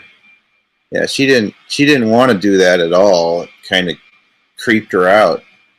So I don't know if, but yeah, she just might have to reach back into that part of her. And there was a few episodes where it might be the same one, Julian, where some of the Borg that had lost the link, they lost the link with the collective, but were still able to establish a link amongst each other, and they could do some pretty interesting things with their powers, so to speak, um, since they were no longer connected to the collective on a large scale. So I think that would be very interesting. But Dune says, is the last episode going to be longer? Um, it has to be something because there's so much to wrap up here. Yeah, I just can't even. Matt says that I do think Gen X is the something to bridge the The gap. group. The group. Oh, okay. To bridge the gaps between the generations. Yeah, it is very interesting, and everybody's noticing that it is. I thought it was Majal Barrett's voice as well. It is. Uh-huh. So that is also something. The All I can music. say is in the next episode, there's other interesting voices you hear. Look out for that. And also, I will say this: watch the credits all the way through. Oh my gosh! Watch the Yeah. credits all the way through on episode 10. Listen to the music. Just enjoy yourself. Watch the credits all the way through. William Parrell thinks it'll be a combination of Seven and Jack that defeats them. Tom Bartholdi says Engage is just pure genius. Aurora uplinks for another $2 super chat. Thank you. Says the Romulans could pop in and wipe out humanity. And we also have Joey for a $5 super chat. Hi, Joey. Says Rob, thank you for not giving up what happened. Yes. Certainly. Oh, it's too much fun to watch, and I would never do that. You know, when something is so much fun to enjoy, enjoy watching. I wanted people to have. I've been touched and tickled that the same thing that I felt. I watched this show 3 times all the way through before it aired, and it affected me the same time. What's really interesting is all the nitpicky fans that have come in with all their nitpicks. I wrote an article in 1996 for Sci-Fi Universe magazine called Worst Contact: Why Star Trek First Contact is the worst Star Trek film. And I wrote it with my good buddy Dave Hargrove. And all it is nitpick, nitpick, nitpick, nitpick. And I'm still First Contact I don't like very much. It's ridiculous. It doesn't make any sense. Whatever. But I'm that guy. So all the people that write all this nitpicky stuff, I get it. But this show, the actual emotion, I have never watched 10 episodes of a TV show, Star Trek or otherwise, where I've teared up at least 4 times, which is unprecedented for me. So that alone tells me there's something going on in all of this. All these other people are resisting. They're like, resistance is futile. I get it. You're going to take your position and die on the hill. I get it. But there's the next generation cast has never been better. They've never been better. They've never had more fun. They've never had more of a twinkle in their eye. Geordie LaForge has been better than he's ever been because he never was a great character. He was always underwritten. And now he's a father whose love for his daughter exudes from every pore in his performance. We never had that before. So. Yeah, we always wanted that, and it always felt like something was missing with Geordie. That character development never went to the next step. So, so this does feel very good. Aurora uplinks for another $5 super chat. Thank you so much. Says R&B, I submitted a short script to Disney, A Red Light. Hope you will watch it if you ever hear of it being produced. Critique it hardly if you want to. Well, congratulations, Aurora uplinks, on that submission. Or writing something and even submitting it. Congratulations for that. Yeah, we have Anthony from Six Scale Mafias here. Says episode 5 made me sob like a kid. I always loved Ro, and they handle her so well. You know, people are just have so much to say about just how remarkable everything is here in this series. Fred Henley says some months ago, Rob said he told Terry he couldn't believe Paramount let him get away with one particular thing this season. Can Rob tell us what that thing was? Showing an original Constitution class starship in space in the Fleet Museum, because basically what modern Star Trek has done and you could say they've erased the original version of Pike's Enterprise. Looks nothing like the classic Enterprise. And when I saw, the New Jersey is not we've never seen the New Jersey canonically, but it was clearly the original Constitution class ship. And I couldn't believe they allowed him to do it because it completely contradicts the ethos of modern Star Trek, where they wanted a quote unquote visual update. And I'll tell you something, for you longtime Star Trek fans, they don't need Star Trek it should be an immutable future history of a time that never existed. So it's a canonical history of a future that is in our imaginations. What modern Star Trek has done is they've come along and they've said, starting in 2009 with J.J. Abrams coming in, they just said, none of this matters. We're going to make it better. We're going to make it more modern. And it's like that ethos has infected modern Star Trek. And by the way, none of it was ever true. They've never succeeded in making it better. And if you look at in terms of dollars spent to return on investment, everyone's like, well, Rob, the modern Star Trek movies made $500 million. I'm like, yeah, because they cost $300 million. None of J.J. Abrams' Star Trek movies made money. None of them. And so, whatever. And now with their shows, they've tried to erase classic Star Trek, which is a mistake.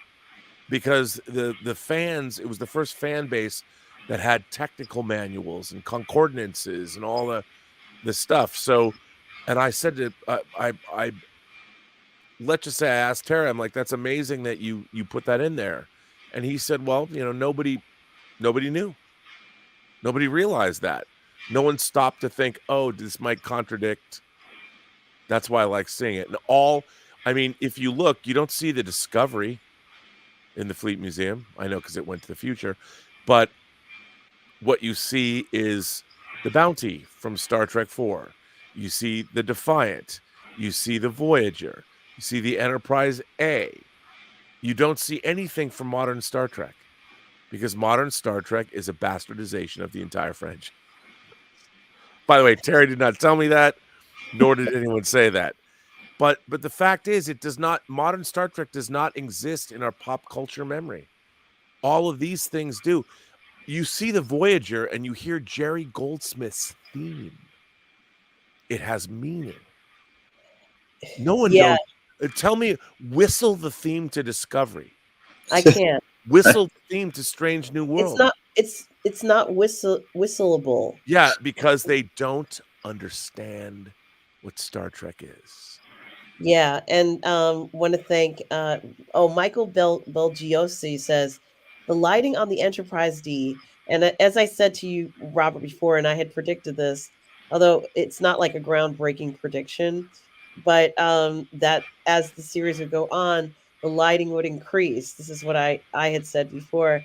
And Michael says that the lighting on the Enterprise D is symbolic of the optimism and utopia that was once in the core of Star Trek. I couldn't agree with you more, Michael, on that comment. And we have another super chat here from 200 Watt Studio. Hello, 200 Watt Studio. For the $5 super chat says, I can't tell you how hearing Majal Barrett's voice felt. It does feel good, doesn't it, gentlemen? Yeah. I wanted to add one thing on when you were talking about like the tech manuals and stuff. When Eagle Moss released their hardbound books about the Starfleet ships and stuff, and they have that specific one on the Enterprise 1701, and they had to like turn themselves into twisted knots to try and explain how the Enterprise that we know goes through a phase where it looks like the one from Strange New Worlds or World Discovery at the time, and then back. Yeah, again. that's ridiculous. That's what's really pernicious and really unfortunate about, because look, the people don't get it. They don't understand. And everyone knows that nothing after Star Trek 09 is canonical. You can say what you want, but it's not. It's not canonical. The people that created it had no connection to Gene Roddenberry. And as they didn't even want the same art department people to work.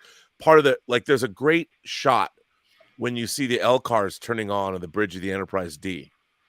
There's a long shot where you go, and who made them? Doug Drexler, Mike Akuda, the man who created L cars, and Mike Akuda and Denise and Doug, they got the actual people that made it. Terry went and got Dan Curry, the second VFX supervisor, the man who created the Batleth, created the Kurlith, Worf's new broadsword. So no one else, the people that have worked on Star Trek since 2009 did not want anyone who previously worked on Star Trek to work on the franchise. And this is a problem. This is why our franchises, longtime franchises, are failing, because these new creators that get these franchises are not interested in preserving the legacy. They want to change the franchises into something else. And they never win, except one time. I would say what Ron Moore did with Battlestar Galactica is you start from scratch. You know, you take a franchise and you reboot it. You take the best things from it, you reimagine it. But what these people are trying to do is they're trying to work within the same framework and say, no, this is all canonical. It's like, no, it isn't. We're not stupid. And just because your audience is, just because Star Trek's 57 years old, Doctor Who had to endure people going back and retconning who the first Doctor was. I mean, all this stuff is because of our current identity politics. Everybody wants to be performative and change things to, we have to make it of today. If you're trying to chase something that's happening today, you immediately date what it is you're doing. What you try for this kind of genre entertainment, make it timeless as much as you can. Absolutely. And Donnie Pearson says, I have mixed feelings. Prodigy is my current #1 Star Trek show. Well, you know something, Donnie Pearson? We're not here to tell you what you should like and dislike. You go ahead and you enjoy the show. We're happy for you. Prodigy is pretty good. Yes. Prodigy is pretty good. I know people are like, what? It's pretty good. Mm-hmm. And we have another super chat from Marcus Squintus for $2. Thank you so much for that super chat. It says, my hope for Shaw Trek is taken from me, devastated. Yeah, it hurts. It does hurt. I really liked him. I especially liked his snarky remarks towards the crew. You know, I'm not going to say no one would dare talk to them that way, but maybe no one's really said anything like that to them. And it was kind of nice to hear somebody kind of call him out on some stuff. I enjoyed his snarkiness.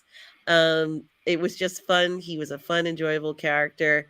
You know, so I'm going to miss Shaw regarding that. But yes, we have another super chat. Oh, it's from I get a pan down. Echo Base Network. Hi guys. What's up? Hey What's up? coach. Echo Base Network says, "Holy, I just finished the episode. I literally pitched the end scene from the get go to people, and I got it tonight. All hail." And R&B was right. Terry Metalis and R&B. You guys were right. Yes, Echo Base Network. So nice to hear from you, Coach. So it's just so wonderful to see a show like this. We've all been so entertained by something we've been wanting for so long. It's so satisfying to be talking and watching Star Trek that we are enjoying. I just can't stop smiling from what we've gotten. The finale is going to be bittersweet, guys. This is going to be bittersweet. I don't want promise you it's not. It's not. I don't want it to end, Robert. I almost don't know whether I want to watch that. And of course, I'm going to watch it. But if I wasn't doing these live watch parties, I might hold off for a week or two before I would watch it because I don't want this ride to end. It just feels so good to see something like this because we've been waiting for this for so long. Just it's so remarkable. And we have another super chat from Life Mastery Mindset for a $10 super chat. Thank you so much. Life Mastery Mindset says, most of modern Star Trek feels like a middle finger in my face. It feels like they're not necessarily rebooting, but acting like the past great Star Trek shows never existed. Oh, Yeah. Worse. They think that they're smarter than the people that made previous Star Trek. You know, if you look at the 60s Star Trek, the writers of that show were some of the great fantasists, novelists, short story writers, playwrights of the 20th century. And that's not hyperbole. I mean, if you look into a lot of the writers and what they had done, it was amazing. I mean, the life lessons, the World War II veterans. Gene Roddenberry was a pilot, shot down twice. You know, and it's amazing. Gene Roddenberry was the speechwriter for the chief of police of Los Angeles. He was a beat cop after World War II. And the people that write TV now don't have a candle, don't have a tenth of the life experience. And this isn't a criticism. It's just the world we live in has no. The people that write our modern entertainment have only ever watched TV and movies and maybe some books. They haven't lived. And we see that the results, the proof's in the pudding. Well, and I hate to think about the writers' rooms that we're getting now with modern Trek. They can't hold a candle other than Terry's season here. They can't really hold a candle to the type of writers' rooms that we had through all those eras of Berman Trek, and look what that institutional knowledge helped build into other series, like you mentioned, Battlestar Galactica with Ronald Moore and all Brannon Braga and everything that they've gone on to do with other franchises, other shows, which many of them have been really, really good as well because they had that basis of realizing they already knew what good science fiction should be. They already had a basis in what a good writer's room should be. Yeah. They passed that knowledge on, and I don't think anything like that is going to happen with the current, Trek. Well, I mean, look, the announced showrunner for Star Trek Starfleet Academy is the showrunner of Nancy Drew. And this is not to take away from the accomplishments of her, but that's who they want to write. Look, they don't want to write Star Trek. All modern writers, Alex Kurtzman wants to take other paradigms and impose them and put a Star Trek coat of paint on them.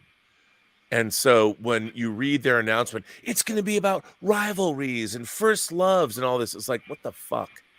I mean, you're generically describing any show about high school and college. That's what they want to do. Where's the Star Trek in it? And I would say this, you know, I've often said that the show Friday Night Lights is one of my favorite TV shows of all time. If you made a show about, if you took Star Trek and imposed its morality and viewpoint on a show about East Texas football, you'd get Friday Night Lights. Coach Taylor and his wife, they're Kirk and Spock. The West Wing is a Star Trek show, just like the movie Master and Commander is a Star Trek show. There's a dynamic, there's a love of humanity, not a performative love of humanity, not people that only believe in what you believe. What Strange New Worlds did to the Gorn is one of the biggest bastardizations and mutations and horrible affronts to Star Trek that's ever been done. And Akiva Goldsman should be ashamed of himself. Just saying. Yes. And for me, I'm sorry, but Strange New Worlds is all about Anson Mount. I'm sorry, Robert. I know. I wish He's I a had Captain he's a like that. hottie daddy with a hot bunch of chicks. I get it. He makes space travel bearable, if you will. You have a problem, just, you know, I'll see you at dinner. We're going to work it out. I just like the relationships that we're seeing in that. And you're right. It is true that there are some flaws there, but I felt the need to have a little bit of that sexual tension back. For me, I really enjoyed that. And the love that we're getting for I love Shaw, that you love that. the love we're getting for Shaw is undeniable. Someone says he could play a mirror Shaw. You know, I think that's very interesting. This other guy, Bronco Billy 405, says the Shaw's backstory was quite tragic. Yeah, I just love him. I think the value of him is magnified even more that we've lost him. And sometimes you do have to do that. And we know not everybody can live in these shows forever. So, you know, it has even more value, I think, even though I do still want him to be alive. And Captain JT Kirk says, I want the show to go on and on. Absolutely. Scott Bartholomew for the $5 super chat says, Rob, in your opinion, what is the future of Trek as it stands today? Wow, this is going to be a very interesting answer. Well, first of all, William Powell in the chat says, this is interesting. Kurtzman wants to make Star Trek more accessible to people beyond 48 years plus. Guys like myself, I'm okay with that. But I started watching Star Trek when I was 5. That's when my imagination was captured. And I was 5 years old. To me, my favorite thing when I was a 5-year-old kid, the thing that I loved the most more than anything was Star Trek. And the question is why? Why? Because the thing about, if you look at, and I would say this, the thing about Star Trek was, as a 5-year-old, the colors put the zap on my mind. You know, the way that rank was, or your position on the ship was delineated. Because remember, NBC was mandated to, most people have black and white TVs in 1966. So they're like, we want to sell color TVs. Let's make Star Trek bright and vibrant. And then the shows, Star Trek was a horror show. A lot of great episodes of horrific Star Trek. It was a show that had comedy episodes. It was a show that had swashbuckling episodes. It was an anthology show that could capture the imagination of anyone who watched it, whether you were a kid or not. Nowadays, I think the problem is people don't know. They've forgotten how to write. There's a very narrow band that people are writing in right now. Star Trek was wildly ambitious, and it had a huge spectrum. So a 5-year-old kid could love it, a college student could love it, and a parent could love it. Nowadays, that kind of writing has fallen out of favor, and there's a very narrow band.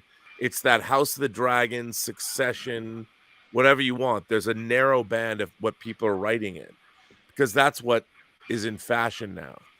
Star Trek, the greatest Star Trek writers understand they write on a very wide band. And we have to get away. Modern Star Trek thinks they can only write here. Because the modern Star Trek writers don't even understand there's a wide band. And they need to cast their net. They need to understand. They need to be better fucking writers is what they need to be. But what did you say? What was the earlier question? The question, excuse me, is you mean Scott Bartholomew's $5 super chat question? Here's the few. Okay, the problem is you have one company that is controlling Star Trek. CBS Paramount has ceded control of their entire franchise to Secret Hideout. What they need to do is open it up. They need to make Star Trek not open source, but they need to make Star Trek available to whoever wants to come to them and pitch them a great idea that understands they have to work within their paradigm, make it canonical. Secret Hideout has done more. J.J. Abrams and Secret Hideout have done more to damage 57 years of legacy than anyone ever has, other than, it's amazing. Star Wars, Star Trek, and Doctor Who are franchises that are bleeding because they've been allowed to be destroyed by creators that don't understand the franchises. And what Star Trek's future? CBS needs to get people that understand how to make great Star Trek. Not to pander to different demographics or not try to make Star Trek for everybody, but to make a great television show, a great movie that understands what allegorical sci-fi action adventure really is. With classical heroes, classical storytelling, whether you want to talk about Joseph Campbell or whatever. The problem is Star Trek now is being written by people that are of the moment, that want to address whatever things they want to address right now. That the problem with that is Star Trek is immediately dated. When somebody talks about pronouns in the 31st century, in 10 years, we're not going to be talking about pronouns. We're going to be talking about how AI is taking all of our jobs away. Our sexual identities are going to be completely irrelevant. Our human identities are going to be at stake because AI is going to be, that's what I want to see. Well, I think the writers got confused when they looked maybe at the original series and they noticed that the original series was made in the 60s and everybody looks like they're wearing hairstyles and outfits from the 60s. And they equated that to, well, that's what we have to do with this new series. Yes. We have to make it look like it's from today and it's that way. And that's going to give you it. You are 100% right. And, I'm not quite sure why they thought that. I think that it does require a more sophisticated style of writing like what we're seeing in this season, or else it just falls flat. It's not the kind of thing that you can just throw together in 5 minutes. You have to have a lot of the lore, but also the optimism of what the future is going to be like. The future needs to be positive for Star Trek. A dour future is not necessarily anything I think would work. That's why Robert and Julian, I'm wondering if this future that we have with this assimilation is going to be a positive one. I know it sounds crazy, but I'm wondering what it means. Yeah. And going to the next question, kind of addressing this, 200 Watt Studio for a $5 super chat says Borg hasn't been seen in 10 years. Did Beverly just retcon season 2 of Picard? And it is true, in season 2, there was a lot of that Borg cube that we were on. I was getting tired of being on that Borg cube, gentlemen. Julian and Robert, what do you think? Is it 10 years from that time? It could be. Well, remember, they did reference the craziness. Liam Shaw himself said that ridiculousness, or I don't remember the actual line, what he said happened on the Stargazer with whatever that version of the Borg were. So it wasn't Beverly who retconned. It was Shaw. Yeah. All right. So we got our answer 200-watt studio. And yeah, we spent a lot of time on that Borg cube in season 2. Like I said, more than I would have liked. Started to feel like a maze to me. And I think it would have been interesting if they had done something like that with the Borg cube. If you're gonna put us on this giant mechanical structure, make it a freaking maze so we have to get out. Something interesting, some kind of secrets in the Borg cube. Make it fun. I know that sounds crazy, but why not? They have secrets. Why not let us be able to discover them in another way rather than just having to be plugged in? Echo Based Network for the $4.99 super chat. Hello again, Coach and crew. Says Picard season 3 is light years ahead of anything Disney Star Wars is doing. Lucasfilm needs to hire Terry Matalas.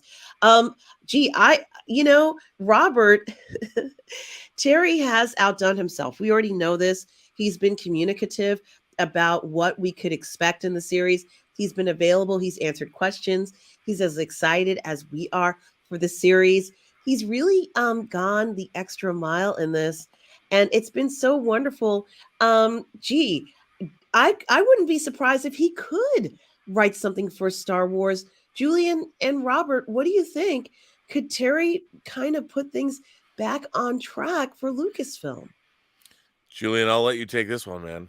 I don't want you, to be over. You've talked to the man more than I have. I mean, you've hung out with him. Does he even have any interest in doing anything in that universe? Oh, well, he said on this channel, he told Todd Stashwick, he told Todd on this channel, I couldn't get you a Star Wars, but I got you a Starship. Which I thought was a great line. I mean,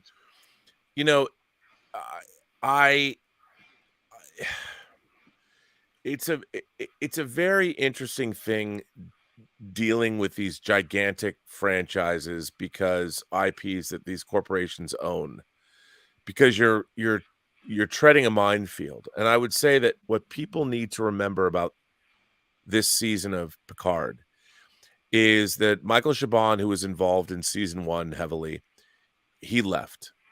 Akiva Goldsman, who was involved in season 1 and 2, he went to do Strange New Worlds.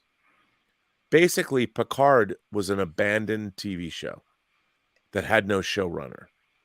And Terry Matalas, who was brought in on season 2, he had showrun 12 Monkeys. And I would implore everyone who's interested in great sci-fi TV, 12 Monkeys was obviously a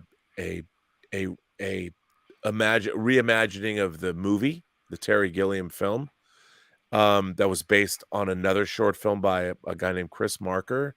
It was made in the 60s. And he created an incredible 4-season episode of science fiction TV that dealt with time travel in an amazing way.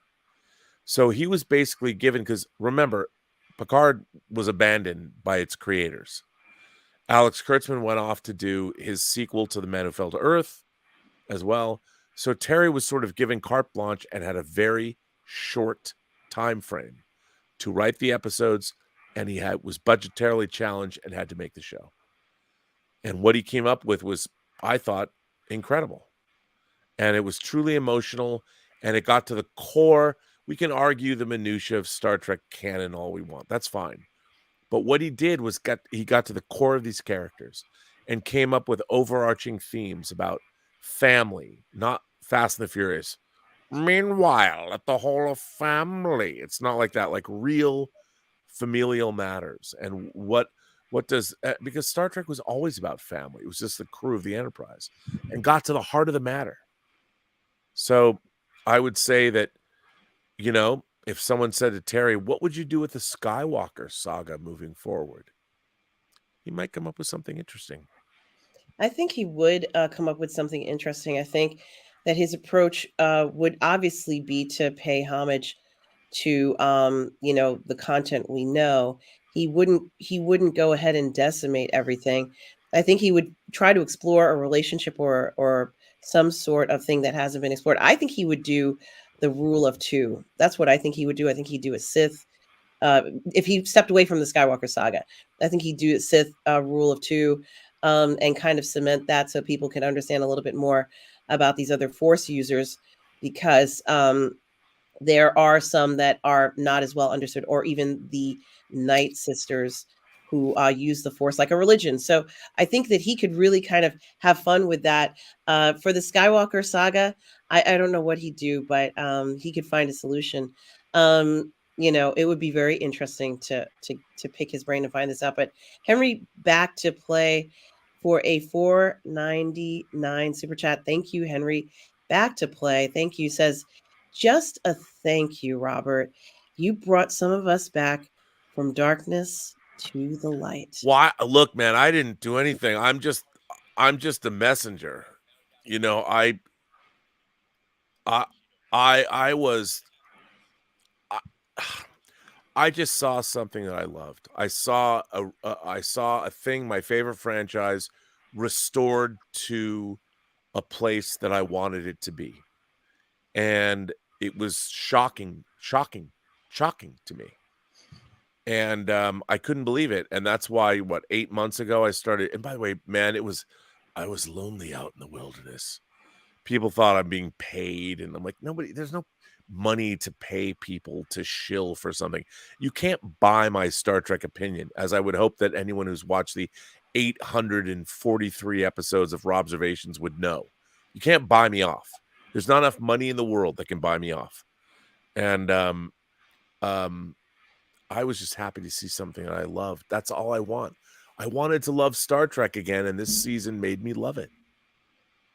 Yeah, and I think that we needed to see this. Joey for a $2 super chat says, do you think we dare hope to see engineering? Yes, we should see it, right? We're going to, right? We have to. They have to get the ship up and running, right? It is running already. No, it's running. It's running already. Geordi has made sure that the ship was running. Yeah. So they only had so much money for so much set. Did they use? I know that there was that museum up in LA that's been the sci-fi museum that's been rebuilding the Enterprise D bridge that was from the experience, I think. Yeah, they have not. I mean, they are rebuilding that. I think they're almost done with it. But the back in Ticonderoga. But James Cawley is rebuilding a TNG bridge. Yeah, but there's the group in LA that's been putting together. Doing that I don't know what the status of that is. I mean, hopefully, I'd love to. I hope it's great. Last time I saw their Facebook comments, they were saying that they were pretty darn near done with the bridge part. They were taking in recommendations on what next set people would like to see them try. Look, all I can say is, if you guys want to be blown away, go to Ticonderoga and go to. That's one of my bucket lists. I've shot on there. I've filmed things on there. That's in New York, right? It's in Ticonderoga. It is. I cannot tell you, as a Star Trek fan, what it was like to go there. It's insane. It's just insane, and all the power to James Cawley, and I can't even explain what it was like to be there. And you can just go there. It's amazing. Prince Frog here, this $20. Again, this shows how much these writers thought about what they were writing. Prince Frog's comment here is really indicative of that. Yeah, Prince Frog, thank you for the $20 super chat. We appreciate it. And it says, the cheeky comment from episode 1, quote, no one wants the fat one, end quote. On a meta level, the fans want the D. And at the same time, in the universe, the one that nobody wants is the one which will save the day. This is A level writing. Yeah. Doesn't everyone want the D? Absolutely. I wanted it ever since I saw it crash on the planet. Oh, I'm sure you did. Well, because I didn't know that it could even separate. I knew nothing about that when I was watching the movie. So seeing it I come didn't apart know it. You surprised me. know, now we have warp nacelles that aren't connected to the secondary hull. Who knows what we can do now? Well, it was cool looking. Like, I understand that only a certain portion of the ship is even inhabited. So, but to see it be able to separate, I didn't know it could do that. And my brother's like, "Yeah, you didn't know." I'm like, "No, I didn't. I'm sorry." But it was pretty cool to see what the ship could do. And I always thought they mentioned in the film that it was too badly damaged to salvage, if I recall the comments, which is fine. I'm not nitpicking it, but You I mean am in glad. Generations? Yes, but I am glad they did salvage it. Well, but they couldn't from a prime directive perspective Yeah. on a growing planet. You couldn't leave a gigantic uh uh thing of modern technology on a planet. You could never leave that there anyway, because that would violate the prime directive. You've contaminated, no, a growing system, an ecosystem. You couldn't, and that's why they couldn't leave Kirk's body there either. They had Yeah, to take well, it away. traditionally, I think they would want to retrieve the dead as well. It's not always done, but yeah, you're Well, can you right. imagine what would happen if archaeologists 1,000 years or 10,000 years hence found a human body on a planet where humans never existed? Yes. I mean, that is a quintessential prime directive violation. So Yes. And 200 Watt Studio has a $5 super chat. Thank you, 200 Watt Studio, again for your generous chats today. Says Kurtzman Trek is for non-thinking people. Turn your brain off. Pew pew fluff. Picard season 3 is more classic Trek in that it is about something. Okay, we hear you. Um, I don't know if I entirely agree about all of that, but I hear your opinion, 200 Watt Studio. You are happy with what we're getting in season 3, and so am I, and we're so Well, glad you're enjoying it's it. how the themes repeat and reinforce each other through the yeah, episode and through the whole series. That because they know exactly what the type of themes they are that they're telling. So right.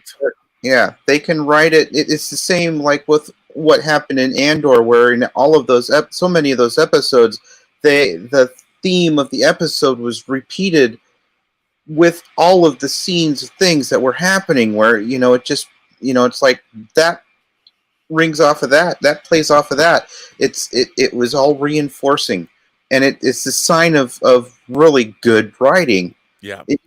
With that in mind, when you ask the question about what could Metalis do in a Star Wars world, well, I think he could, given the resources and the good idea, he could probably do something as good as Andor.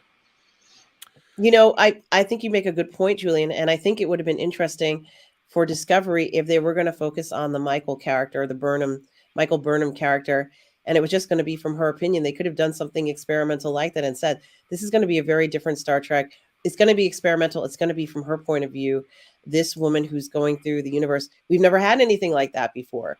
And go ahead and just say for what it is versus, kind of like making it seem like it's going to be just like every other Star Trek we've seen, and it wasn't. Like, it didn't have that feeling to it. So I think they missed out on an opportunity there to give us a character that could have been great, and she didn't need to be associated with any other character. The desire to attach characters to others is not always something that has to absolutely be done. It would be great to have a new character. She didn't have to know Spock. Like, she didn't need any of that. She could have been a standalone character and been good. So sometimes I think some of these writers get caught up of, we absolutely have to make this character connected to everybody. And, if you don't have a good idea to do it, but you push it through and it comes off not being great, then, it kind of destroys your creative process. Um, she could have been a great standalone character. She didn't need Spock. She didn't need any of those other people. Go ahead and make it experimental, something different. And that would have been even more creative than kind of writing Spock's coattails and, doing all that other stuff. That's how I look at it. But Yeah. we also have another super chat from Kai L. Wong. Hi, Kai L. Wong, for the $10, 10 pound super chat. Wow. Nice. Thank you so much. Says this is how good Picard season 3 is. I'm a big fan of Star Trek. However, my girlfriend is definitely not. But my girlfriend is so stoked to watch the next episode of Picard season 3. It's quite amazing. She's into it. Well, you know something? I think she recognizes how good this. It's a drama, and it is amazing what they're able to do. He talks about growing the fan base for 5 pounds continues. Just good writing. Yeah. The funny thing about this is, all I can say is that I don't know why I don't shed tears a lot, but I choked up. You know, I choked up in the show multiple times. And call it nostalgia, call it experience, call it whatever. But you know, that, like you said, it's just good writing. And it's good writing because it's about characters and story and emotion. Do you feel something?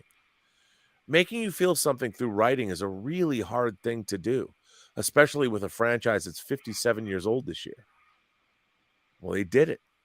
You know, they did it in this. And they made you laugh too. I mean, Worf is Yeah. fucking hilarious. Yeah. Someone had mentioned, I don't remember who it was, but his deadpan humor is just infectious. And he interjects it at the moment where you're just like so not expecting it. And it's so satisfying to hear him because, you know, he's so intelligent and entertaining. He's kind of like, you know, I know he's a to come off, he's kind of like the perfect man, but I'm not going to go too much into it. As a woman who appreciates and has a show called Toxic Male Appreciation, I like to see strong men who can kick ass, and I like to see that in Star Trek. Every once in a while, I like to see him, you know, go ahead and set down the law, whatever you want to call it. That testosterone drive of Worf, I don't even know if it's testosterone in Klingons, but is wonderful to see. And I love that in him, even though he meditates now. He meditates about how he's going to be more efficient in kicking someone's butt. Um, that's how I look at it. But he has grown to be, I hope he's at peace. You know, he had, you know, I'm not going to say inner demons, but, you know, he had some issues that he had to resolve. And of course, when he first started out as a character, you know, he had to have his honor restored. We all remember this whole thing. But it's beautiful to see how he also looks very hot. So He they does. added, you know, it's like, yeah, we're all looking at everybody. It is an older group, but you know, everybody looks great. And this is something I think is so important to see that part of Star Trek because you know, it's really just so satisfying to see. We have Aurora uplinks for the $2 super chat says, if Star Trek still had 60 style, it could be retro. Yeah. Yeah, I Uh, think they tried to do that with it all they had to do was change the lighting. You could just make subtle differences in the sets. It could have been fine. The design of the bridge of the Enterprise has never gone out of style. They've changed various things about it, but you know, when you step on the bridge of the big D tonight, when they drop the D, they turn on those lights and you see that. Does that feel retro? No. It feels exactly where you're supposed to be. And because it's a future history of a time that never existed. So it exists in your imagination. It doesn't age, it doesn't change. And I'll say this. Here's what's frustrating about Star Trek history. For the 30th anniversary of Star Trek in 1996, they did an episode called Trials and Tribulations, where on Deep Space Nine, the characters went back to the original Enterprise, the second season episode Trouble Tribbles. Watch that episode. It is a genius example of how you transition time frames and franchises. There's respect, there's canon. It was incredibly well done. Or if you want a modern example, kids, look at what Blade Runner and Blade Runner 2049 did. Blade Runner 2049 didn't go, well, you know, we have to make it seem like it's modern. No. Blade Runner 2049 said in Blade Runner that was made in 1982, they had an analog future. For whatever reason, they didn't have cell phones. They didn't have the technology we had. And we're not going to take into consideration our world. We're going to take into consideration how do we extrapolate the world we saw in Blade Runner in 2019 LA that was made in 82. We're going to take that, whatever that future was at the time, we're going to extrapolate that future forward because it's a science fiction movie. So they have balls of wood with etched things on them, and they've got all kinds of, and no one's like, well, we have cell phones now. We have supercomputers in our pockets. That future in Blade Runner suddenly, it doesn't mean anything. It's no, that future in Blade Runner was always speculative. Let's lean into it. And we're going to show you what the 2019 future turns out to be in 2049. And that's why it was beautiful. That's why it worked well. And the people that don't understand that, there's this weird thing. We have to make Star Trek look like more like our world today. No, it was a vision of the future born out of the 1960s, a post-World War II generation future of that time. What does that future look like extrapolated upon? Everybody who's trying to, well, as we move forward and learn more about the future, let's inject our present day into Star Trek. That misses the point. What you should do is create a new future based on what we know now and make it not Star Trek, make it new. Yeah, it's a good point. Just a thought. That's a good point, Robert. Julian, did you have anything you wanted to say about that, or?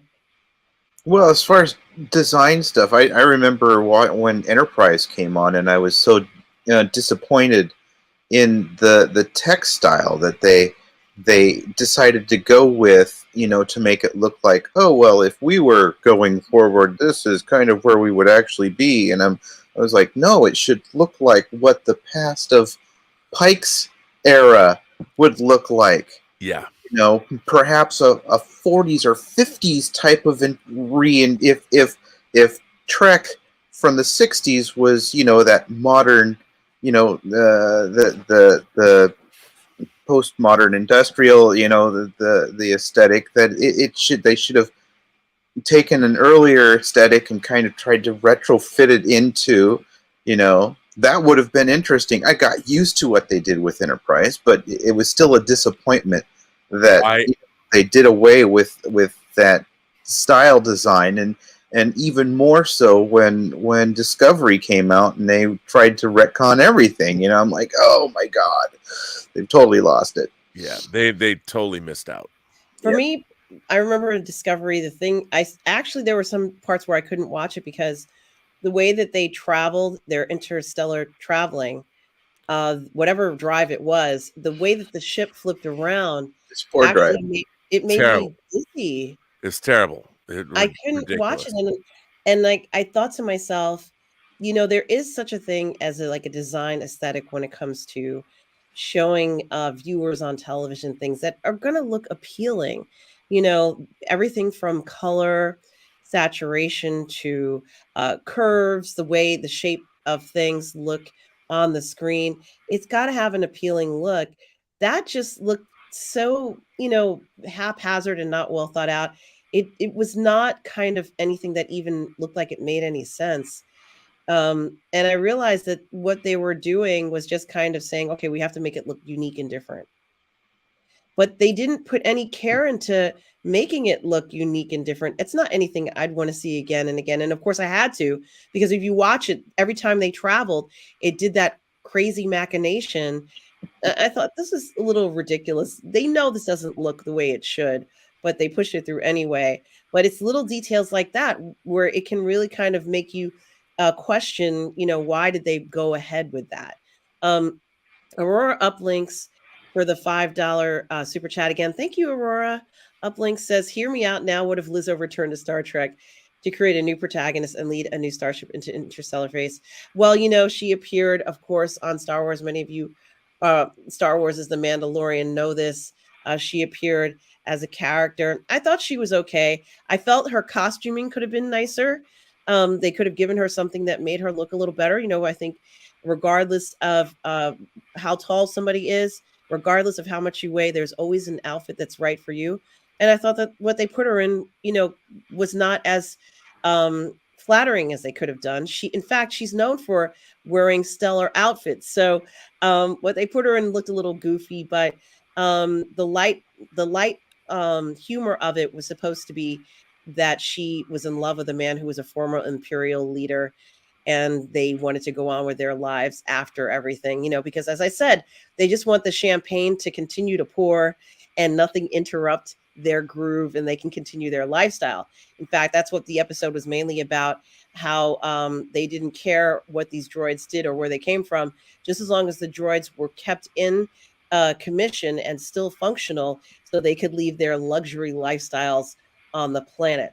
But yeah, it was interesting. Who knows?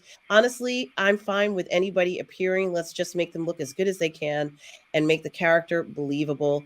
That's all we're asking for. Do you guys have any thoughts about that? Well, look, I think the job of, as somebody who bangs on about verisimilitude, I just want to believe. And for me, I know that one of the most amazing things in my life was the Sunday after Star Wars opened in 1977. I sat down in a theater, and perhaps for the very first time, I saw my imagination, everything I ever dreamed of, spilled out across a gigantic screen. And I realized that I live in a world of wonder, that there are people out there that understand what I dreamt of and made it real. That's what the original Star Wars did for me. And it changed my life as a 10-year-old kid. It made me want to make movies. It told me I wasn't alone in my interests. And it turned on it turned my imagination into overdrive. And now that these things are owned by IP, or the IP is owned by corporations, that impulse to lean into imagination is curtailed by the idea to make profit. And so unfettered imagination is no longer what's interesting to a corporation. What they want is, how do you make the most money? A corporation, by definition, will never be able to be a great storyteller. So all of these beloved IPs, they get purchased by corporations to make money. But the underlying reason why these IPs became successful in the first place is not on a spreadsheet. You can't give it to a marketing company. They can give you analytics and say, well, this is why. No, the reason why an IP lasts and is great is because it brings a sense of wonder to the audience. And that is not quantifiable on a spreadsheet. It isn't. And they'll never understand why. And so corporations that own IPs are at odds with what makes the IP great. And until they figure that out, we're never going to get satisfying IPs. Star Trek Picard season 3 was everyone abandoned it, and it was given to a rebel, not really a rebel, but a guy who knew what he was doing, snuck in, and by the way, brought a bunch of collaborators with him that knew what they were doing. And they went and made a great season of TV without enough money, without enough time, but they pulled it off. Julian? I'm reading Mark Altman's Secrets of the Force right now about Star Wars. And Lucas, one of the many quotes of what Lucas wanted to do, what he was trying to do, but early on he was saying, I wanted to fire the imaginations of young kids who weren't showing that interest in space, in exploring planets. I wanted to give them something that would excite them to want to jump in that rocket and go to Mars, to go out there and explore, and so we saw that kind of interest in what Rob was talking about, that it fired his imagination. And so we don't see that as much anymore, again, like what Rob was saying, with these properties being owned by these corporations. And certainly, yes, Terry's shown us, if you have the story to tell, if it's the, know how to tell that story, then, instead of just giving us a bunch of flashy, recalling, just memorabilia of things that we've seen in the past. We want stories that are taking us into the future. Yeah. Yeah, and I also love the fact that there is a lot of love and relationships and attraction going on this season. So that's always a plus. Um, we have another super chat by Christopher Mays for $9.99. Thank you so much, Christopher, for the generous super chat. Christopher says, "Are you able to say why they wanted Jack all season long when he wasn't even at Frontier Day for the trap to be triggered?" They didn't need him for the trap to be triggered. The changelings were doing that. They want him to be something else. Okay, excellent. That's all I'm gonna say. He's the new Locutus. Yeah. By the way, he was born to be a new Locutus. He is a new. He is actually, his DNA is the product of what they did to his father. That was not understood. Irmotic syndrome or whatever. I mean, his brain was rewired. His DNA was for the very first time. Someone was born biologically to be a Borg. So Jack Crusher is unique in the universe. So with that being said, being born is a good thing, right? I mean, it's a life. And see, I wonder whether, that's why when Deanna was saying that what she saw in this thing that was over Jack was dark, I don't know whether we're supposed to interpret it as something that's bad or good. It's a good thing that Jack is alive, right? I mean, even though Jean-Luc just found out about him, he loves his boy. So, it's something to think about. Very similar to it's not exactly the same thing, but it reminds me in Avatar Part 2, where Spider kind of has to make this decision about another person in the movie. And he didn't know this guy, he didn't know him, but he knows who this person is or is supposed to be, and he has to make a decision. And instantly he finds himself making a decision he feels is the right one to do, even though he doesn't know if this person, I don't necessarily want to give a spoiler, but it's supposed to be someone who is his father there. I said it. It's been long enough. Avatar 2's been out long enough. I was so impressed with how that character decides to save the man who is his dad, or the essence of his, whatever you want to call it. You know, Avatar 2 plays around as well. Avatar with what exactly are we now? And I just love that Spider character, he had a split second to decide to do it. He could have just walked away. No one would have known. But in a split second, he decides to go and grab his father out of the water. And even we see the father reciprocate some of that. They never met each other. I think it's very interesting about what is it that ties you to someone. And as that gets redefined in a science fiction perspective, which is what we're seeing here in Star Trek and in Avatar 2. So yeah, I'm fascinated by it. I think Jake is great. This is how I feel about him. I'm saying the wrong name all the time, but I think it's so important to have that connection, or for Jean-Luc to even experience that. So that's something else that is kind of beautiful, regardless of how this all turns out. For me, Kai L. Wong for the £5 super chat. Again, so generous. Thank you, Kai. Says, my girlfriend says Star Trek Picard season 3 is way better than Mandalorian season 3. Well, I have to agree with I agree. Yeah, you're right. Well, I would say this. I mean, Favreau and Filoni are the only people credited for the most part writing the show. Terry Matalas, Favreau. yeah, most Favreau. Terry Matalas has a team of people that he's cultivated and handpicked over the course of multiple shows.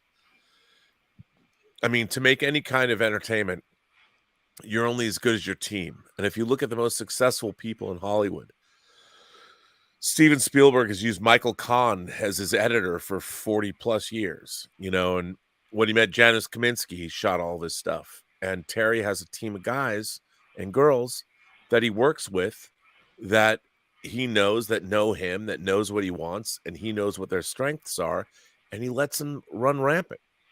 And that's what a great creative leader does. You saw it on 12 Monkeys, you saw it on Picard season 3, and he knows what to do. He knows how to harness great creativity. And if you look at all the great showrunners, pick your favorite TV show, whatever it is, you'll see that there is a cadre of people that are responsible for making it. Vince Gilligan in Breaking Bad and Better Call Saul. You know, Shonda Rhimes knows who she needs to hire to make great TV. So Terry Matalas is one of those people. And he gets, and the fact that he goes out and gets people, he's like, if I'm gonna make a Star Trek show, I'm gonna go get Dan Curry, the man who created the Bat'leth, to make a new Klingon sword. He's not gonna go to someone who's never done that before. The design of the Titan was made by Bill Krause, who is a fan modeler. He's fantastic. I mean, he saw his work, and like Bill Krause has been making these Star Trek models for years of new non-canonical ships. And Terry said, I want that guy. I love what you're doing. He handpicked all these people. Because why? Because he knows. He has a vision and implements it. And, you know, that's where great entertainment comes from. Well, Darth Plato for the $5 super chat. Hi, Darth Plato. Hope you're well. Says, so we started with the ship appearing as a saucer section. Then it turned into a spoon, and now it's the Big Dipper. Get the F out. I don't know what to say. He's not wrong. Okay. Well, I guess maybe they had to make modifications. Sometimes modifications have to be made on ships, and there are different engineering reasons, and that is the honest truth. But I don't have an answer. Fred Hensley says for a $5 super chat. Thank you so much, Fred, for the $5. Says, for me, it would have been hilarious if Rimmer had nowhere to sit on the Enterprise D bridge because he had his original comfortable seat removed. Is it? Ooh, what? Riker? Is it Riker? Rimmer. It's Riker. Oh, Riker. Yeah. Okay. Darn keyboards anyway. Yeah, but, Yeah. you know, come on, he had a seat. Well, Rimmer, it's a different meaning, but yeah. Yeah, it is funny, the comfortable seat, you know, with this crowd. I can never be sure if that was the intention or not, but I'm assuming it's Riker. Yeah. Yeah, comfortable seats cannot be underrated, honestly. We also have another super chat from Dustin Cole for $2. Thank you so much again, Dustin, for the super chat. Says, stoked they brought back Alice Krige as the queen. They did. Now, she does not play her physically. You hear her. She does the voice. Yeah. Yeah, it is wonderful to see her. I got to plug this in. And also, we have another super chat from Christopher Grande. Christopher says, the Enterprise DL cars using actual full screens was chef's kiss. Michael Acuna must have loved getting to do what wasn't possible in the original. Oh, he did. What Christopher Grande is referring to is the fact that the L cars displays, they were overlays, and even to get animation in them was very difficult. They couldn't do that back in 1987 and 94. Now with iPads and whatever, you can do whatever kind of animation you want. And on the bridge, they had all of that available. They were able to do it. So amazing. It's amazing. And the fact that, look, what Terry did was when that Enterprise bridge lights up, it looks like the Enterprise D bridge. Yeah. You know, if modern Star Trek, this looks dated, we're gonna redesign it. No, the whole how you get the feels. There's a 7-minute piece of music that plays when they get onto the Enterprise before it's launched out of space dock. A 7-minute piece of music. Go back and watch that scene again. It's amazing. Amazing. It is. The next section looked a little odd. It looked bigger than I remember seeing it. Maybe it's because of, I don't know. It looked kind of bizarre. Which section? The next section of the Enterprise D. You mean the bridge? The next section of the ship itself, from the primary to the. Oh yeah, no, they have. You mean when it takes off? Yeah, when it leaves. I'll tell you. You know why it looks weird? Because we've never seen that angle before, and not that particular. The Enterprise D, the way they photographed it in TNG, was shot very specifically from various angles, and it was a library, and they used them over and over and over and over again. So when you see that the lines of the Enterprise D, when you see it come out of space dock from that angle, from the fixed position, it looks different because we've never seen that before. Because they were very aware the model itself, the physical model, could only be shot from various angles. So when you see it differently, it looks the proportions look strange a little bit because of the low slung nacelles and the smaller. But I agree with you. When you see it, you're like, it's a little weird because we're not used to seeing it from that angle because we've never seen it from that angle. I'll buy that. Oh, but you're absolutely right. It looks weird. Yeah. Well, Bulky, I hope I'm saying that correct, for a $20 super chat. Thank you so much for the generosity here for the channel. Says, I knew the cast was coming back, but on the bridge of D, totally didn't expect that. Random comment, but I asked Bing's AI about what it thought about Measure of a Man, and it had a fascinating conversation. Try it out. Yeah, I've not done that, but Measure of Man, one of the great episodes of Star Trek ever. Absolutely. And Sean Hoover for $2 super chat. Maybe. Says Beverly regrets not sending a viral Hugh back now. Yeah, she probably does. 200 Watt Studio for a $5 super chat. Thank you, 200 Watt Studio. Says, frankly, New Trek is too married with children as classic Trek was to MASH. Well, that's a very strange leap, but I love it. I'm there for it. Yeah, for sure. 200 Watt Studio. Boat for a $5 super chat says, Shelby's role was great. She had such hubris, ambition, and her being partially to blame is perfect. Curious if Krieg's queen is the same as Voy in Endgame. Voyager's Endgame. Yeah. Well, they're supposed to be, but I would say yes, because she got fucked up. Well, so that's oh yeah, I was thinking of the actresses. That's not what this person's asking, though. Right. I mean, I would say that, look, the Borg Queen. I mean, obviously, I love the actress who played the Borg Queen in Voyager was great too, but Alice Krieger came back as well, and it's the same Borg Queen.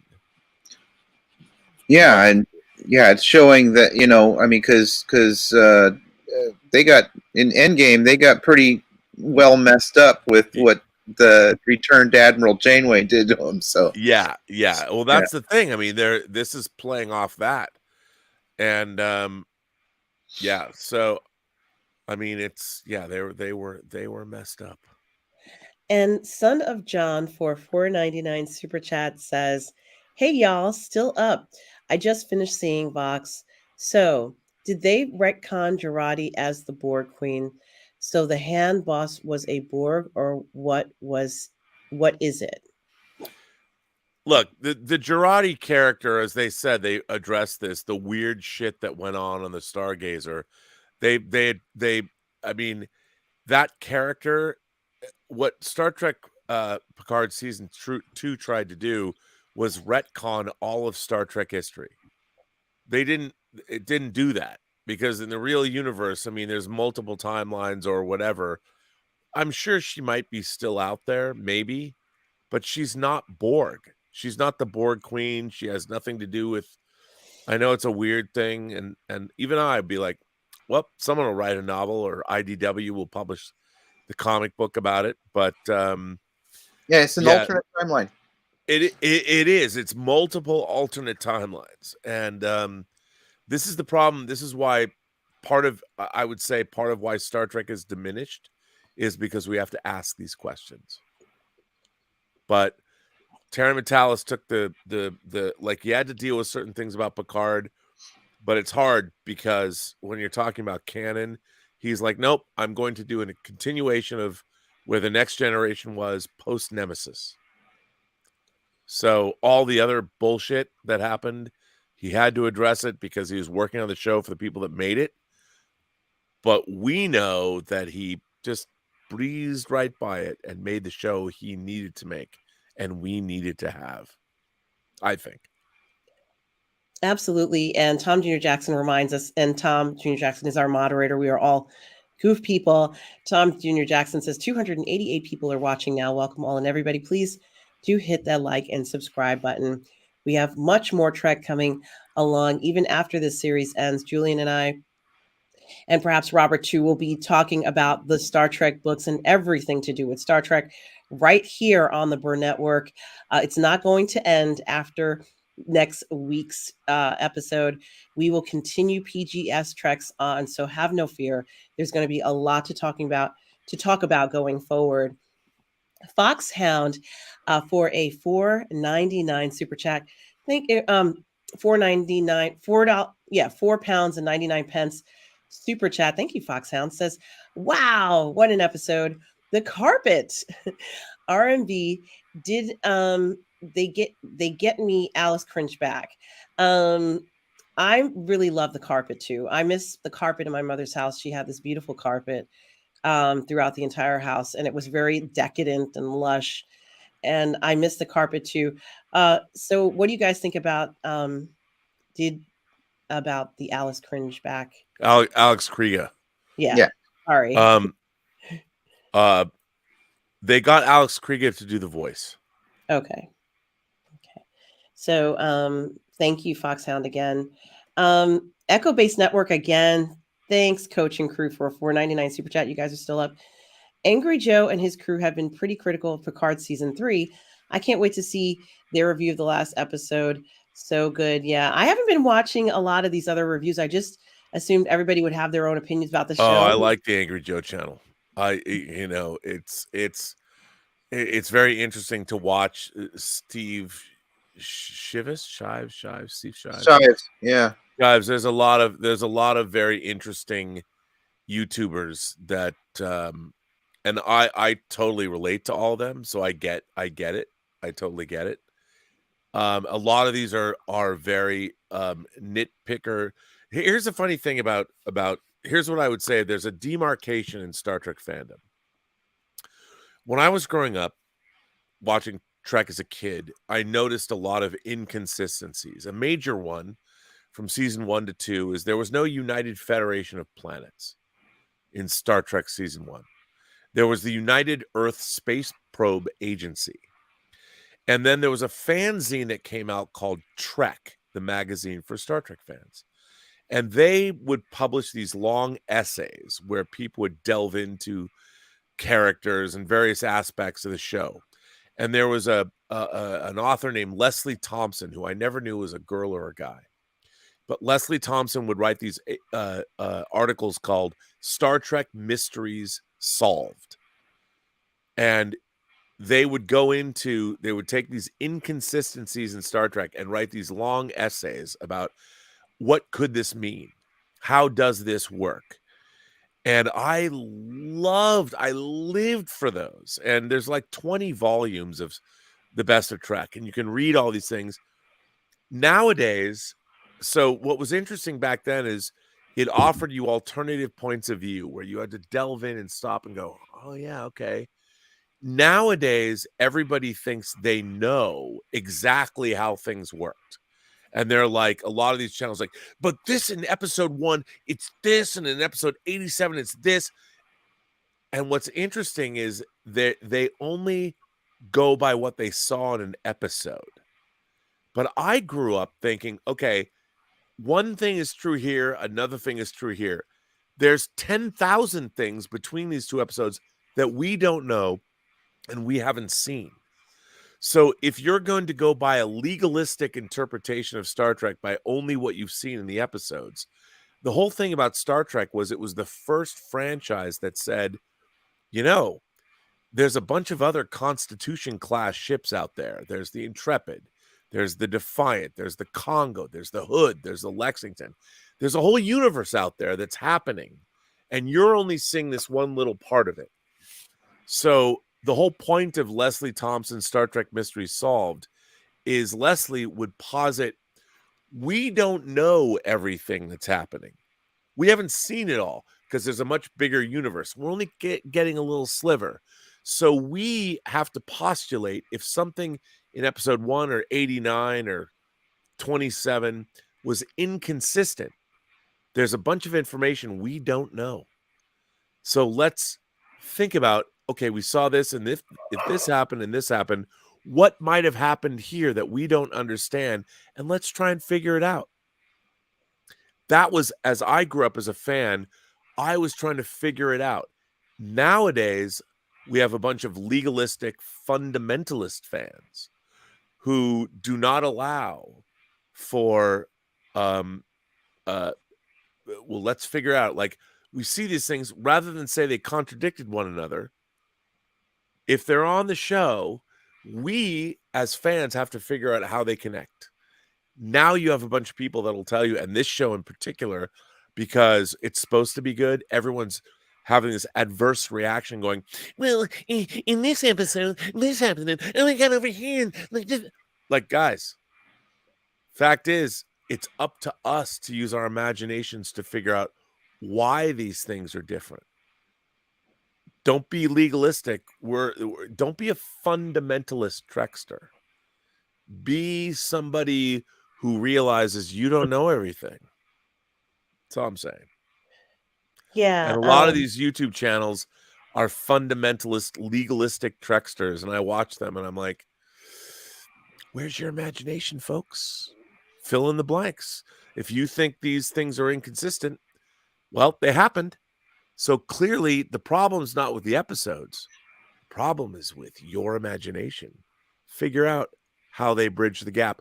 Go back and read the best of Trek. Go back and read Leslie Thompson's Star Trek Mysteries Solved and learn how you need to evolve.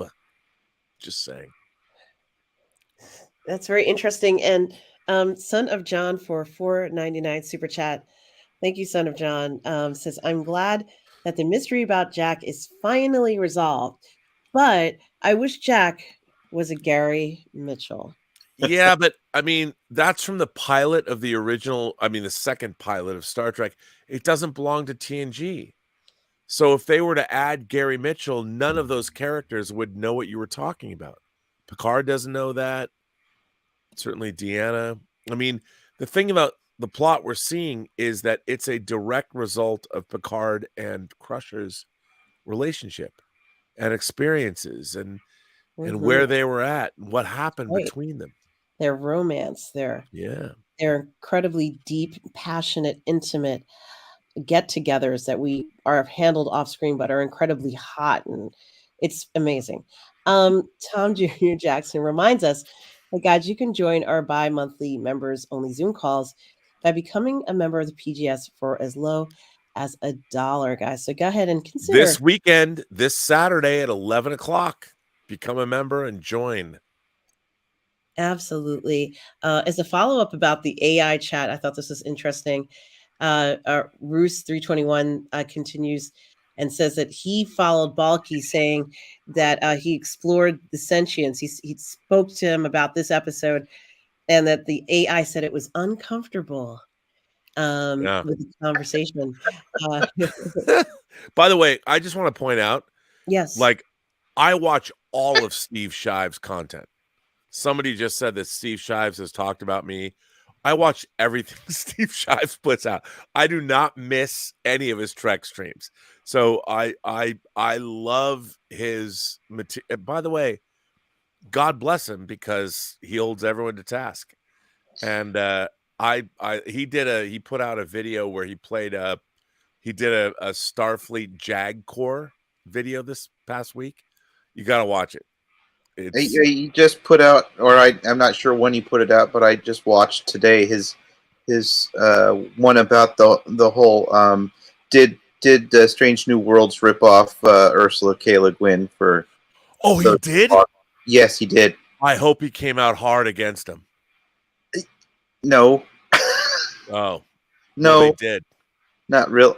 Yeah, his point was more that the Ursula K. Le Guin's not necessarily a story, but almost more of like a travelogue, more of a there's this place that is like this, and it sets what the place is, and here's the problem. Alex Kurtzman did talk about Ursula K. Le Guin.